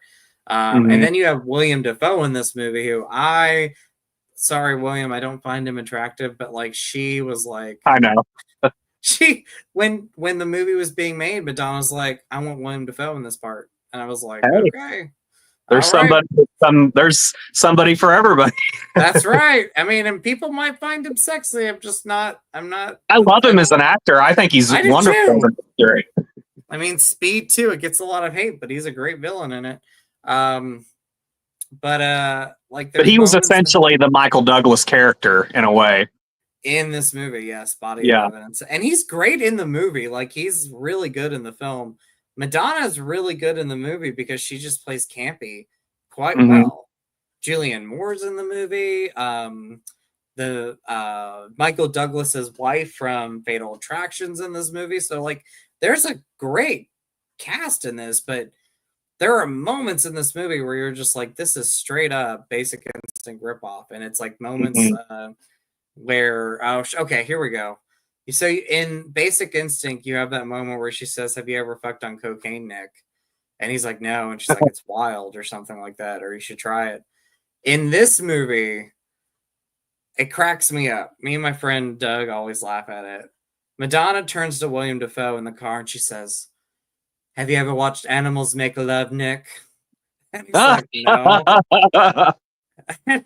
She's like, "No," and she's like, "It's wild," and her eyes get really wide about it. And I'm like, who makes up a line like that in a movie? Have you ever watched animals make love, Nick? I don't even think his name's Nick in the movie, but like her line, "Have you ever watched animals make love?" I was like, oh, okay, like there you go, Madonna. Like that was an interesting line for her. I know. And then like she doesn't even cuss in that line. She just says, "Have you ever watched animals make love, Nick?" And then you have so the big sex scene in this movie is, and this is so over the top. So over the top. You have William Dafoe and Madonna in a parking lot, and they're doing it on top of a car. And Madonna takes something, and there's a light above them. She smashes the light, and like pieces of glass fall on them, and they're like basically doing it like on glass. Like it's like, I know. Like you need to rewatch this movie because I forgot about that. Oh my gosh, it is so much fun. It is campy, but it is so much fun. And then of course you have the ending of the movie. Like this is such a campy moment in the film too, when like the big reveal happens, and it's not really a spoiler because I think everybody knows that Madonna is guilty in this movie. Yeah. But like she's like the twist happens and she gives off this line, and it is so she's being very serious in the movie.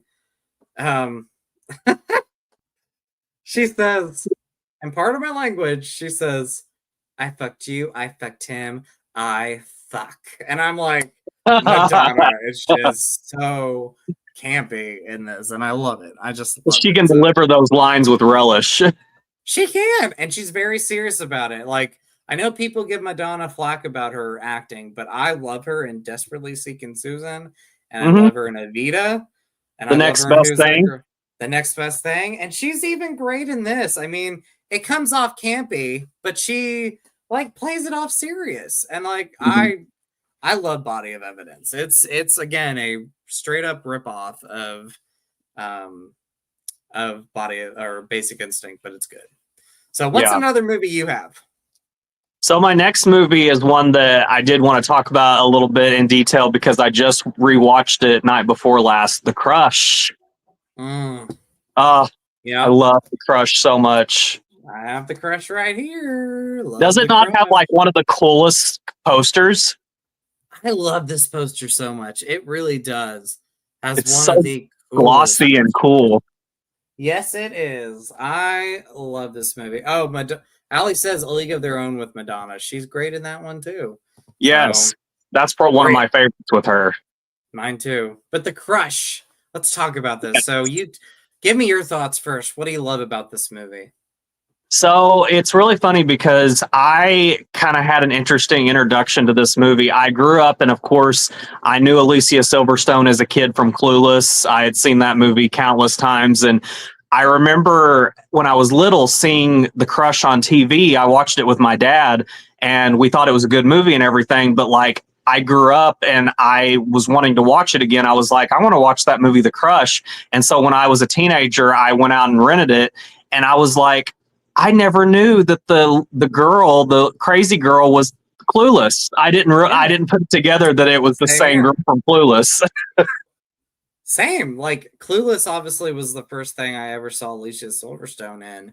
And like I just knew her as Cher. And then I think I saw obviously Batman and Robin, and then I saw The Crush later on, and I was like, she's great in this. And she was 16 when she made this, or even younger than that. I think she was 15, maybe 16, but she was mean in this. Like she's it's like, I love the movie because Alicia Silverstone even says in interviews today, she's like, she was so excited to get this movie because, and it really was like, I looked at her filmography and she had done a couple of Aerosmith music videos, but she hadn't really done anything other than like modeling and music videos. And then suddenly she's given this lead role in this thriller, and she said she was just over the moon to have this role. And she said in an interview, she said, I was only 15, and whenever I kissed the guy from The Princess Yes. Bride, she's like, I just thought he was my boyfriend. I watched that interview too. Yeah. And talking about that, and by the way, Allie says The Crush is such a comfort movie for me. It is one of mine too. I love It is me, actually. I love that. I just love it. I do too. But like you got to think about this movie. So like even making the film, like Alicia Silverstone was 15 or 16 when she made this. She was a minor. Mm-hmm. And like Carrie Ellis, I'm bad with pronouncing his last Carrie name. Elway. Yeah, he was in his 20s at least, but like I mean it was the movie was taking chances by having that one scene where they're kissing. But like I like the behind the scenes of it because really like he was like behind the scenes was like a friend to her, big brother, like wanted to make sure she was comfortable with things. But the movie coming out itself, she's a teenager in the movie. And I remember Alicia Silverstone said, or somebody interviewed her not too long ago, and they asked her, they said, do you remember if there was any controversy when the movie came out because of the subject matter of like an adult man, kissing this, teenage girl? And she said, no, there was never a moment where people were like giving the movie backlash. Like it is, the movie is what it was. Which was kind of surprising, just considering, like you said, she was so young. And I feel like if the movie, like something tells me if the movie was remade today, there would be certain elements that would be tweaked on it. Yeah, you could not. I don't think you could make this movie today. Like you would have to tweak things. Like you would at least have to hire an actress who was an adult, like right, who looked like a teenager, You could not just hire a teenager and have, a man kiss a teenage girl. Like you could not happen today. And there's a scene when he sneaks into her bedroom and she's in her closet and she strips down and you see her backside. And I'm just like, that definitely wouldn't fly today. No. I think was there a stunt double in that scene? Like I would have to say, like, yeah, Alicia Silverstone. But it was just kind of like, because when I watched that movie the other night, I was thinking, the way that they're playing this to the audience, Alicia Silverstone is supposed to be sexy. Like she's supposed to be kind of giving off that sexual kind of seductress vibe. And she's only a 14-year-old girl. And so I'm just like, but what makes it so great is that her character is so smart, and she knows that she's a minor. She knows that there's things that if she was to expose this, he could get into big trouble. And she uses all of that against him. Yep, she does. She definitely does. 100%. Towards the end of the movie, you have the parents who are just, they find out what happened, and the dad's like beating up Carrie Elways' character. And then you got the moment at the end of the movie where like he's like the dad's attacking Carrie's character, and Alicia Silverstone sees this and like she charges after her dad, and she's like, leave him alone. I know, like I'm just like, oh my gosh. Which I think is so funny, because she's like, up until then she's trying to kill that guy, and then her dad gets involved, and then suddenly she's like, leave him alone, I love him. I know, and then the table flips. She just. Which, by the way, that finale with the whole carousel thing going around and around, that was pretty creepy. That was creepy. You never really had seen anything like that in a movie before, with a carousel being a part of a movie like this, and that was a creepy moment. Like it was a creepy third act with that. Because you see her friend tied up on one of it, like with duct tape and everything, and she's just like, I don't know, Alicia. I don't think Alicia Silverstone. Well, she did get enough credit. She actually won an MTV Movie Award for Best Villain back in the day. But she just, I feel like that people don't realize just how, for her being the age she was, what a good performance that was. Exactly. Yeah. I agree with that. I agree. And then lastly, like before we go on to the next one, the scene that always terrified me because I hate bees.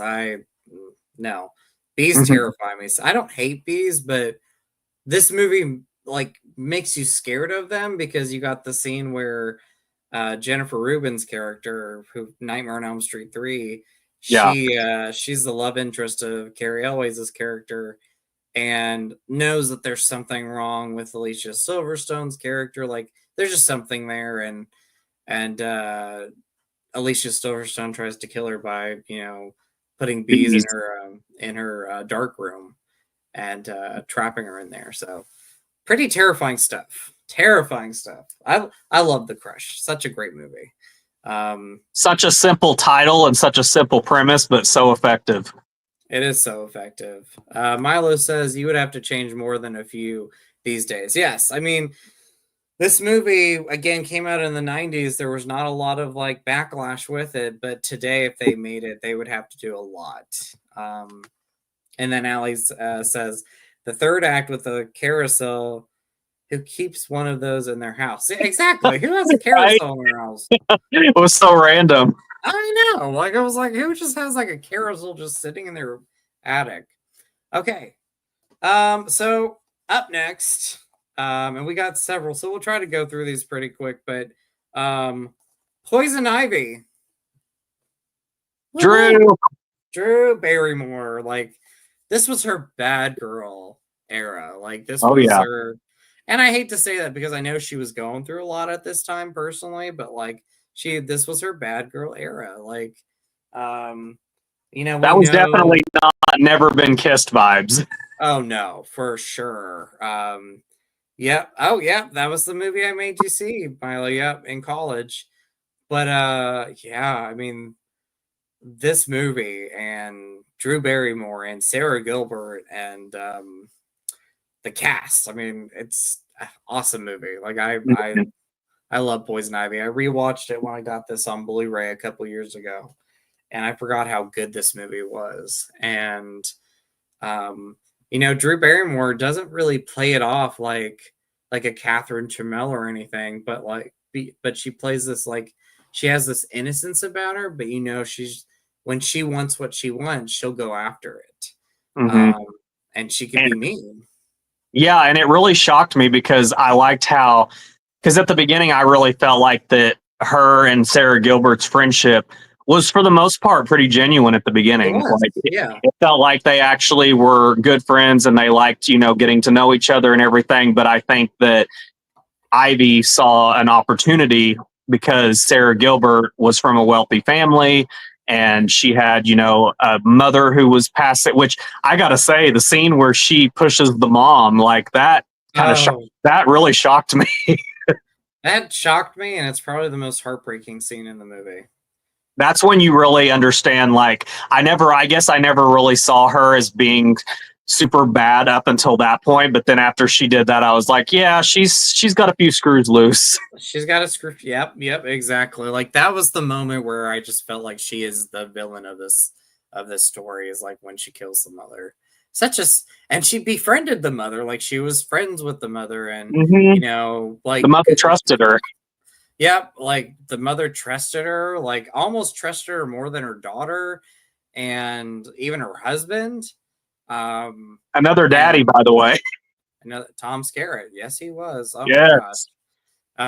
But yeah, that's a heartbreaking scene when the mother dies, especially when you know that the mother is like dying, like essentially and like struggling with her health, and you have that moment where she wears like the mother's like trying to now feel pretty again and uh you know be sexy for her husband, and then she sees that like Drew Barrymore and the husband are like having this affair, and it's heartbreaking. Like what the mother goes through, it's just so heartbreaking. I think it's Priscilla Barnes that plays the character in this movie. The Cheryl mother, Ladd. Cheryl Ladd. Thank you, Cheryl Yeah, Ladd. But she's yeah, a good actress. she is. Yes, she is. And then of course, with every one of these movies, you have to have a sex scene in the film, and the scene obviously is Drew Barrymore, I think she was in her 20s at this time, or like she was definitely younger, Oh, no. I don't know if you read this. She was actually just 17. Really? Oh my Yeah, gosh. because this was early 90's back when The Crush was made, and they just didn't, they weren't as, they went a little further back then, I think. You have this. All I could say is you have a car, Rain, and Tom Skerritt and Drew Barrymore. And in the unrated cut, it's a lot more explicit. So Yeah, which I have watched both. I have watched both too. Yep, I have watched both. But I love Poison Ivy. As far as the sequels go, I don't really remember too very much with Alicia Milano.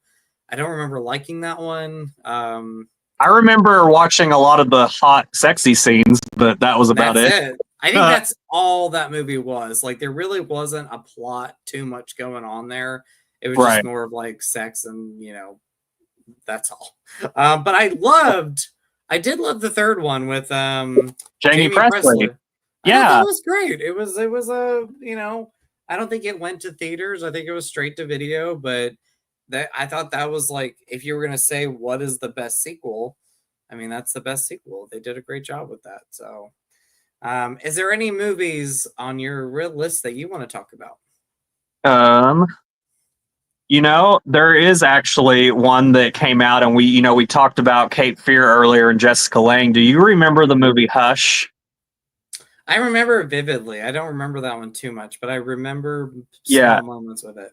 That was the one where with Gwyneth Paltrow, where she was the evil mother-in-law, and it was pretty fun thriller. But no, I can. There's another one. Let me get to. Do you remember? Let's talk about The Good Son. Yes. Oh my gosh, we got to talk about this. This was such a. Oh, Allie says the sequels were more Skinamax than anything. LOL. Yes, they were. They were very much. For sure. They did a fourth Poison Ivy. It was made for Lifetime. It's in this set. I think it was decent. Don't really remember that one too much. The original Poison Ivy is by far the best. But The Good Son, that movie right there. Oh, like on the edge of your seat the whole time. Yes. And it was talk about another one. Now that we're talking about all these, a lot of these 90's thrillers that we've been talking about were kind of taboo for their time. Mm-hmm. Because Macaulay Culkin, he was obviously known as the biggest child actor in the world, Home Alone and My Girl and Uncle Buck. But then suddenly he does this R-rated thriller where he's playing a evil kid, and I remember back in the day, like, that caused controversy when it was released. Yeah I mean, because he was like the sweet kid. He was Kevin McAllister. Mm-hmm. And like, it was controversial back then. And it was also like, I think you mentioned it, but like these 90's movies, like, a lot of the times it was, a man and a woman, and one of them was the villain. Like, they were adults pretty much. And but a 10-year-old kid. But a 10-year-old kid, it was different. It was a different thing. Like, I just remember the scenes like where, the dummy on the overpass was insane. Yeah, that was, anxiety right there. Because that's something that you could see if some kid was just out there just being stupid and playing with his friends. That's something that if a kid was demented enough, you could see them doing. Yes. And it was just, and I think they played in on that, the fact that little kids can actually get away with more sometimes because they're kids and people don't believe that they're capable of that. Mm-hmm. Mm-hmm. And then you got the moment where they're on the ice, and like he's trying to kill his little sister, and he's such a little bastard. Like, I'm sorry, like, I know it's wrong to say about a kid, but he was mean.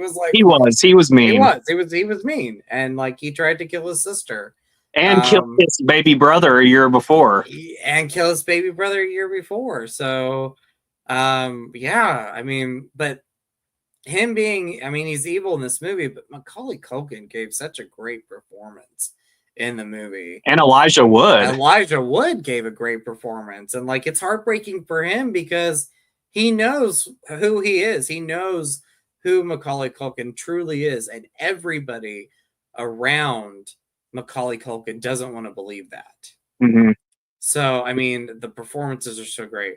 And then you do have the ending where, and we got to talk about the ending. Like, yes, it's impossible not to. It's such an insane, and like, I don't want to say heartbreaking ending. It's heartbreaking for a parent, but I mean, Macaulay Culkin in the movie, he's evil. He's evil, but like, you have the moment where Elijah Wood and Macaulay Culkin are like dangling on the side of this cliff, and like the mom's holding on to both of them, and she's having to choose between her son, who is just evil, and like Elijah Wood's character, and you're just wondering, you're like, who is she gonna pick? Like, what is gonna happen here? And because she knows, because prior to that, like he tried to push her off the cliff. Yes. But she's still thinking she doesn't want to. She doesn't know. At first she doesn't know who to choose, and then you have that moment where she lets go of her son's hand because she knows that was. I was gonna say that was great acting on Wendy Crewson's part, the one that played the mother. Yes. Like, yes. Just her facial expressions, because I remember it really well. Like she looks over and because he keeps saying, "Mom, I love you. Mom, I need your other hand." You know, he's trying to manipulate her, and she's looking at Elijah Wood, and he's terrified because he's about to fall from her hand, and she just looks over at Macaulay, and she's like, Henry, and then she starts to cry, and then all of a sudden she just lets him go. Yeah. Oh my gosh.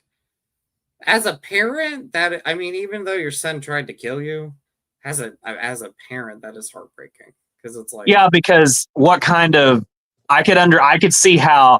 I actually think more so than the overall movie itself, I think that ending is what caused a lot of taboo, like controversy when it was released, because nobody had seen anything like that or like a parent that would do that. But you have to think of it in terms of, what was going on. And I think they think, well, no parent would ever really do that, but you don't know until you're in that situation.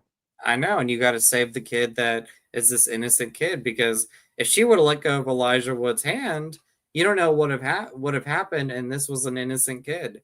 Like Elijah wasn't. I mean, Elijah Wood is excellent in this too. Like he is so good in this movie, and he has to deal with all this like throughout the whole entire movie. He knows who Macaulay Culkin's character truly is. He's not this nice kid. Like he knows he's an evil kid. I love The Good Son. Such a great movie. So, all right. So my next one, we're going camp. We're going camp, and it's The Temp with Laura Flynn Boyle. I love that movie. Oh my gosh, I didn't know anything about the movie until my friend Doug. This was back in 2011. We were talking about like all these femme fatale movies, and he said, "Have you ever seen The Temp?" And I was like, "I've never seen this." And he said it has Laura Flynn Boyle and Timothy Hutton and Faye Dunaway. He sent me the trailer, and I'm like, I need to see this. Like, need to watch this movie. And it's one of my favorite movies. I just love it. It is so campy. And Timothy Hutton and Laura Flynn Boyle. Oh my gosh, yes, Timothy Hutton. Again, we just need to have like we don't ever need to do a drinking contest, but like we've said daddy so much throughout this night, but Timothy Hutton was a daddy. Like he was a daddy in that movie.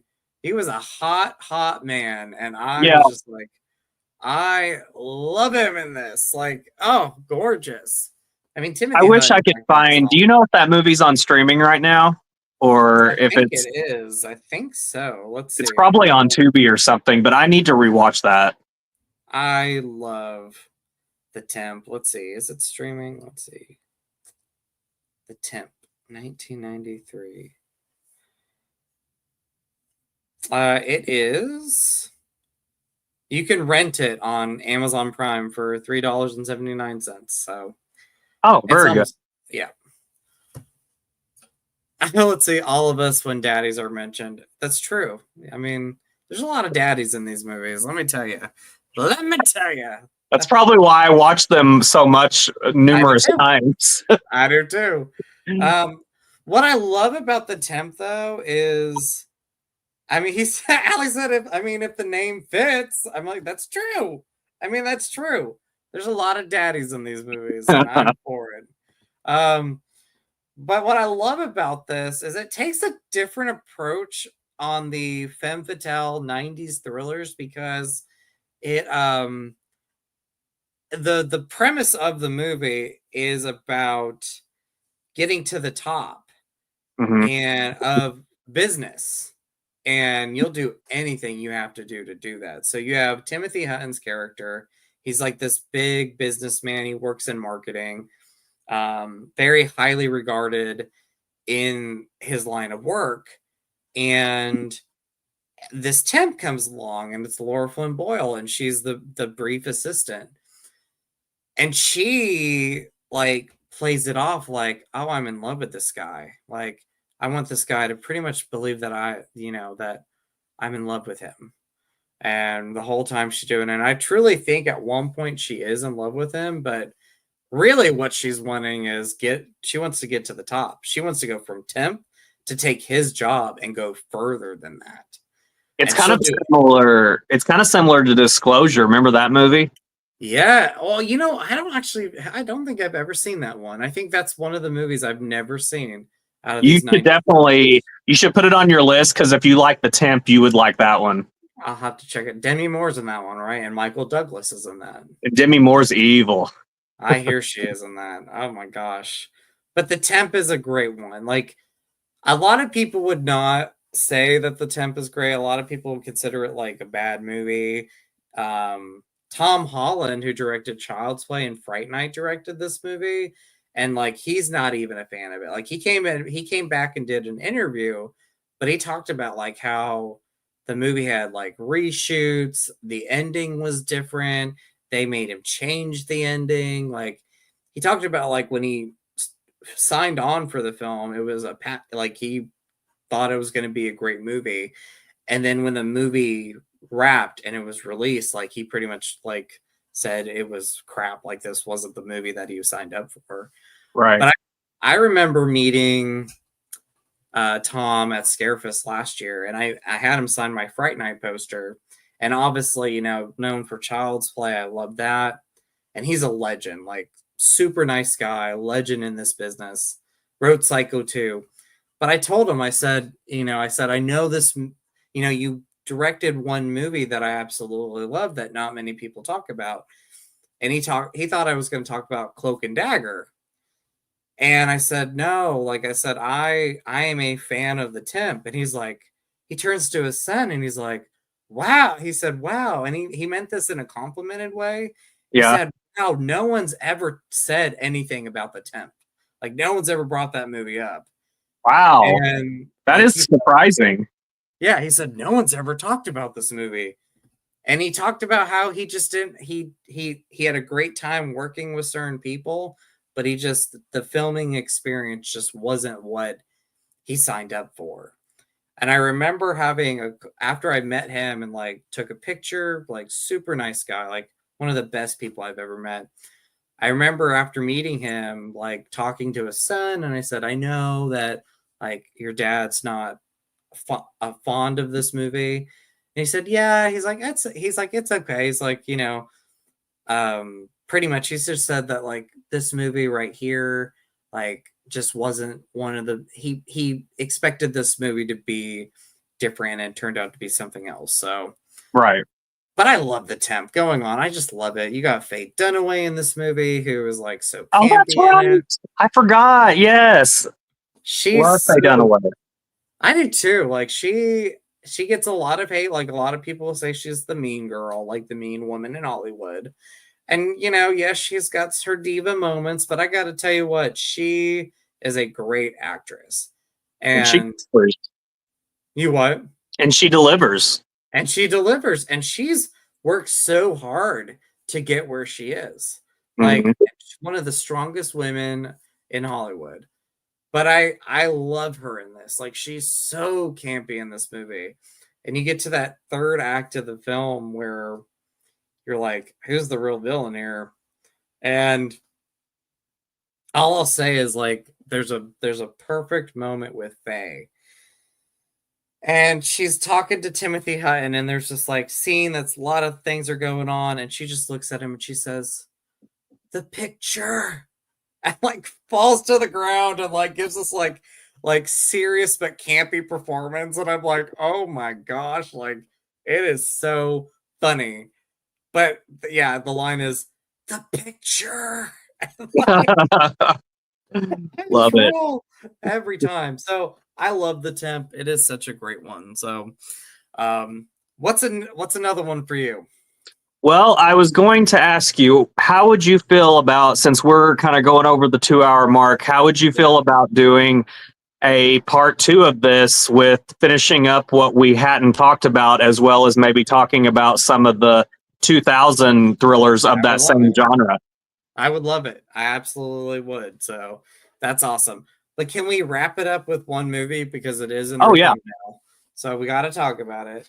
Let's wrap it up with Fear. Yes, I'm so happy. We have to talk about Fear. So Fear is like when I think of 90s movies, Fear is just one of those movies that pops up. It doesn't, I mean, 90s thriller, but just in general in the 90s, that movie pops up in my head.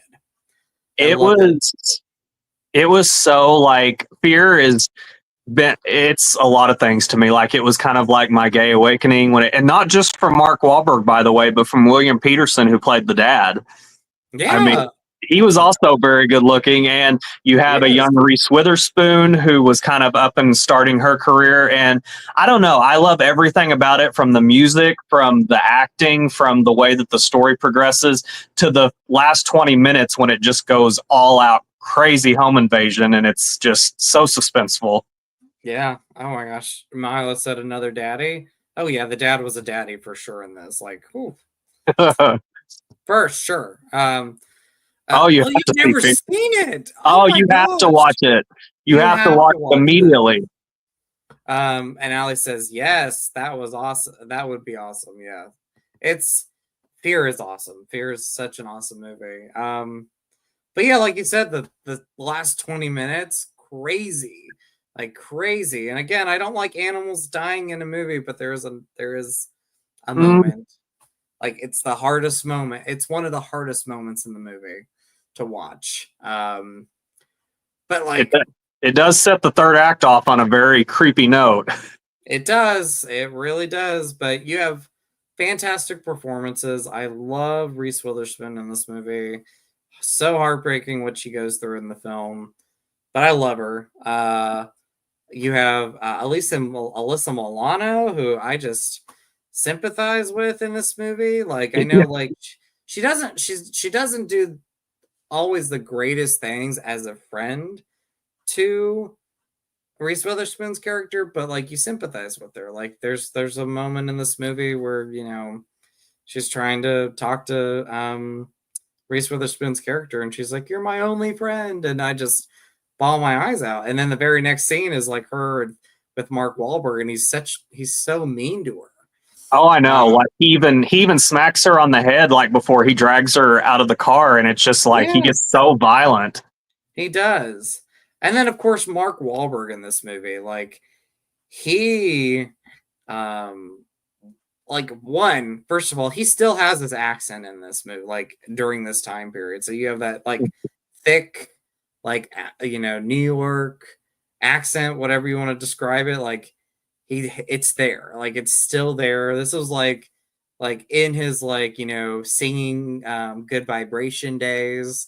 I know, Marky Mark and the Funky Bunch. Like I love Mark Wahlberg in this. Like he's mean, but he is so hot. Oh so God, I more so than just his like looks and stuff. But I don't know if you felt this way, but he looks like he kisses well. Oh I my mean, gosh, in this yes. movie, like he is smooth when it comes to making out. He really is. Oh, and it's a Boston accent. Thank you, Ben. But yeah, I mean, he would be a good kisser. Like, mm, mm, mm, I mm. understand why it took Reese Witherspoon a while to figure out just who he was. I know because I'd be the same way. Like, but he was like in the beginning of the movie was like this. Like, if he was a sweet guy and wasn't like a jerk, like Yeah. and just straight up sweet, he would be like the perfect boyfriend. It's weird to say that because he's evil in this movie, but like when he's nice, he's nice. But then when he's mean, he's mean. And like you have Well, this the the like the first time, I think it's right after she loses her virginity to him. The very next yeah, day, he sees her hugging one of her friends and then beats the crap out of him in front of yep, everybody. yep, yep, yep. And that's a tough scene to watch is the roller coaster scene because this is the moment where Reese's character like is finally giving in to to this guy. Like she's like putting all her trust into him. Yeah, it's a hard scene to watch. And then I was gonna joke and say I've always told myself I wanted to get on a roller coaster and recreate that. with some hot stud, yeah, yeah. Right. I mean, there was the I and mean, I yeah. I and mean, it fuck, was how fucking hot. well, what's funny is the scene is supposed to be kind of like this sweet, liberating. Oh, she's finally coming into her own, and there's this really cool song that's playing. But at the same time, it's like it's kind of raunchy. It is, yeah, it is because he's like he's playing nice to her and he's being this lovable guy, but he's getting what he wants, and he's like, well, I can, finally, she's finally giving in to me, pretty much. But yeah, that scene, and then you have the scene where he's talking to the dad at the door at the end, and like this is a scene where he's like finally just freaking flips out. Yeah. Open up the fucking door, like or let me in the fucking So house or he's whatever. like, he does this. He's like, so I'm in the fucking house. It's like, holy crap, like he's just mean. Um, and then the lastly, fact, like the you fact that what? he gets all of his crazy friends to also come and assist him with this—that's Yes, terrifying. that is very terrifying. So, and I gotta say this with the dad, like, even though I know he's standing up for his daughter and he's pissed at this moment because he's found out so much, Hmm. like going to their house and tearing up their stuff, that was just like the thing that drew the line for those guys and Mark Wahlberg and his friends. Like that scene right there, just yeah, Right. like yeah. Really, that I mean, when you think about it, that final scene might not have happened had the dad not went and done that. Yep, yep. And everybody was telling, like, even like the stepmom was like, don't, just don't do anything. Don't like, and he's just like, no, I gotta take care of my daughter. And he thought he was doing the right thing. And it was just like, Yeah, nope. I get it as a Yeah. parent, and then but also not Mark Wahlberg, but one of his crazy friends, the one who is dating Alyssa Milano's character. Yes, yes, yes. He's Whenever he was like horrible. trying to beat down the door, he's like, "An eye for an eye, hey, Mister Walker, sir. You fuck up Yep. my house, I fuck up yours." Oh my gosh. And then of And course, you Alyssa what? Milano also redeemed herself, I feel like, because she tried to protect Reese Witherspoon at the end when they broke into the house.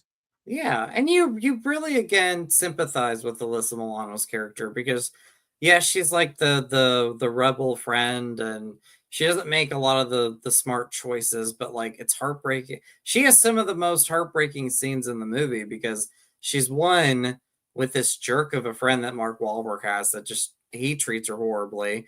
And then Yeah. you have Mark Wahlberg that treats her horribly. Like he gets what he wants and then he treats her horribly. Well, Um she comes off like that kind of because they're both 16, they're playing yeah, 16-year-olds. And yeah. she comes off like that kind of girl who I think is, she feels like she needs to behave kind of promiscuous like she is to impress people. But in doing so, she ends up opening doors to a lot of trouble, which is Yeah. unfortunate. Oh yeah. Oh yeah. So, but the last thing I want to talk about real quick, like I love 90's soundtracks, and we're talking about the Oh, song Wild Horses, but like bushes come down. You know the moment I'm talking about, like, I don't want to come back down yeah, from this from this cloud. crowd. I was like, I just love when I hear that song, I think of this movie. I'm like, that moment in the film where she is just like, before she finds out how crazy he is, she's like in cloud nine. She's like, she found this like perfect guy that she thinks, and it winds up being totally not that. So That's what's so great about the movie is it really starts off being kind of like a coming of age movie for Reese Witherspoon's character because she's coming into her own and everything is like new and exciting and hormones are raging, and then it shows what happens when you get with somebody who's from the dark side. Exactly. Okay, so I want to wrap this up by saying I think next one, because we talked about 90s thrillers, I think the next one should be just straight up 2000s. What do you think? Yeah, and the reason I brought that up was because I was thinking like there's so many, like there's Swim Fan, there's remember have you seen The Boy Next Door with Jennifer Lopez? Oh yeah, there's so many movies. So Prom Night, even that like the movie came out the year that we graduated, it's not really a remake of the slasher movie Prom Night, so that's another one. Gone Girl. Which one? Gone Girl. Gone Girl. Oh yeah, so I'm thinking next one is going to be 2000s and 2010s. Yep. I think that would be perfect. So just real quickly before we wrap, I want to do honorable mentions to other movies because I'm thinking about these. Disturbing Behavior from 98. I love it. Katie Holmes. I love that movie. Unlawful Entry from 92. Did you see it finally? I did. I loved it. Okay, good. Because I remember we talked about that and I didn't. You said that you hadn't seen it yet. I'm glad you watched it. Oh my gosh. Oh, I loved it so much. Who's that? Kurt Russell, Daddy. Just saying. And kind of Ray Liotta too, but he was so mean. Oh my gosh. I mean, he was so mean in the movie, but like Ray Liotta, rest in peace. Like such a sexy man. Such a sexy man. And I just loved him. I mean, I love him and I rest in peace. But yeah, like mean and evil, but and like, a cop of all things. And a cop of all things. The Vanishing from 92. Have you ever seen this one? Keith I have never seen that. Oh my gosh. You need to watch it. Keith Sutherland, Sandra Bullock, Jeff Bridges, Nancy Travis. Such a great movie. I won't say much about it. Don't even watch the trailer. Just go into the movie. Isn't it kind of similar? I haven't seen the trailer, but isn't it kind of similar to Breakdown with Kurt Russell? Yes, which, by the way, Breakdown right there. So, I love that movie so much. I love that movie. Such an intense movie from beginning to end. So, but anyway, those are honorable mentions. Those are just ones I wanted to bring up because we're wrapping up the 90s. So, Allie said, let's see. Allie says, we will have the drinking game next time. Daddies, that's it. That's right. Maybe we should, Justin, maybe sometime like when we do one of these, like, I don't know if you're as big like as I am but like I sometimes will have like a cocktail or something. Do you to tell during a video? I will have a cocktail. You know what I think we need to do? We need to have an episode entitled Daddies in Horror.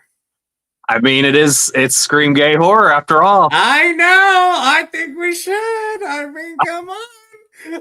What do you all think? Should we have an episode all about daddies and horror movies?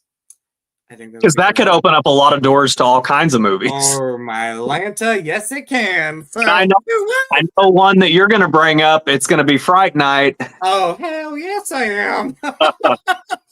Chris Sarandon. Oh my gosh, yes. Oh my gosh, for sure. That's one of your favorite movies, isn't it? It is one of my all-time favorite movies. Absolutely. I love that movie. Oh my gosh. Top 3 favorite movies of all time for me. So Jared Andridge, Chris Sarandon. But yes, so that could be a potential episode. So what do you think we should do next time? Do we want to wrap up our 2000s thrillers for next time? Yeah, I think next time, because we're kind of on the tail end of like our 90s talks, I think that we could throw in the early 2000s and then we could go into 2010s as well, because there's been so many. I don't know if you saw Speak No Evil with James McAvoy. Oh yes, yes, That would be a good one to talk about. Yeah. Oh yeah. Yes, it could. Daddy. I love that. Daddy right there. Daddy. Whoop, whoop, whoop. Anyway, so I love you, Todd. You're just amazing. We could talk. I could talk to you for like 5 hours. It could go. But anyway, we're gonna wrap this up, everybody. We had so much fun. I feel like this 2.5 hours went by very, very quick, but it's been 2.5 hours. I want to tell everybody right now, Milo, Allie, Ben, Chris, Gory, everybody who was in the chat tonight, thank you so much for being here. I know me and Todd had a blast. Like, it was so much fun. Yes. And stay tuned for more. Like, we have more things we're going to come up with, more topics. I mean, there's just a variety of things that we can talk about with Scream Gay Horror. So stay tuned. Cannot wait. So, but anyway, so in a couple weeks, we will do our next episode, which is is it September 5th or is it the following weekend? Do we want to do September 6th, which is a Saturday, or do we want to do the 13th, which is a Saturday? I do know for a fact that I am off on the 6th, so I think that one would be a good one. Let's do that. September 6th. We're going to continue on part 2 with 2000 and 2010 Thriller Night. Yay. Yay! So anyway, everybody stay tuned for September 6th. And I look forward to talking with you again, Todd, and talking with everybody else. So this was a blast. So we're going to wrap this up and just say we love you all. Always be yourself. Y'all are amazing. Thank you so much for being a part of this. And we look forward to talking to you again. So have a great night, everybody, and happy Labor Day weekend. Happy Labor Day weekend to you, Todd, and happy Labor Day weekend to everybody else. Happy Labor Day weekend, everyone. Bye. Just takes a minute to end, so I'm going to do this.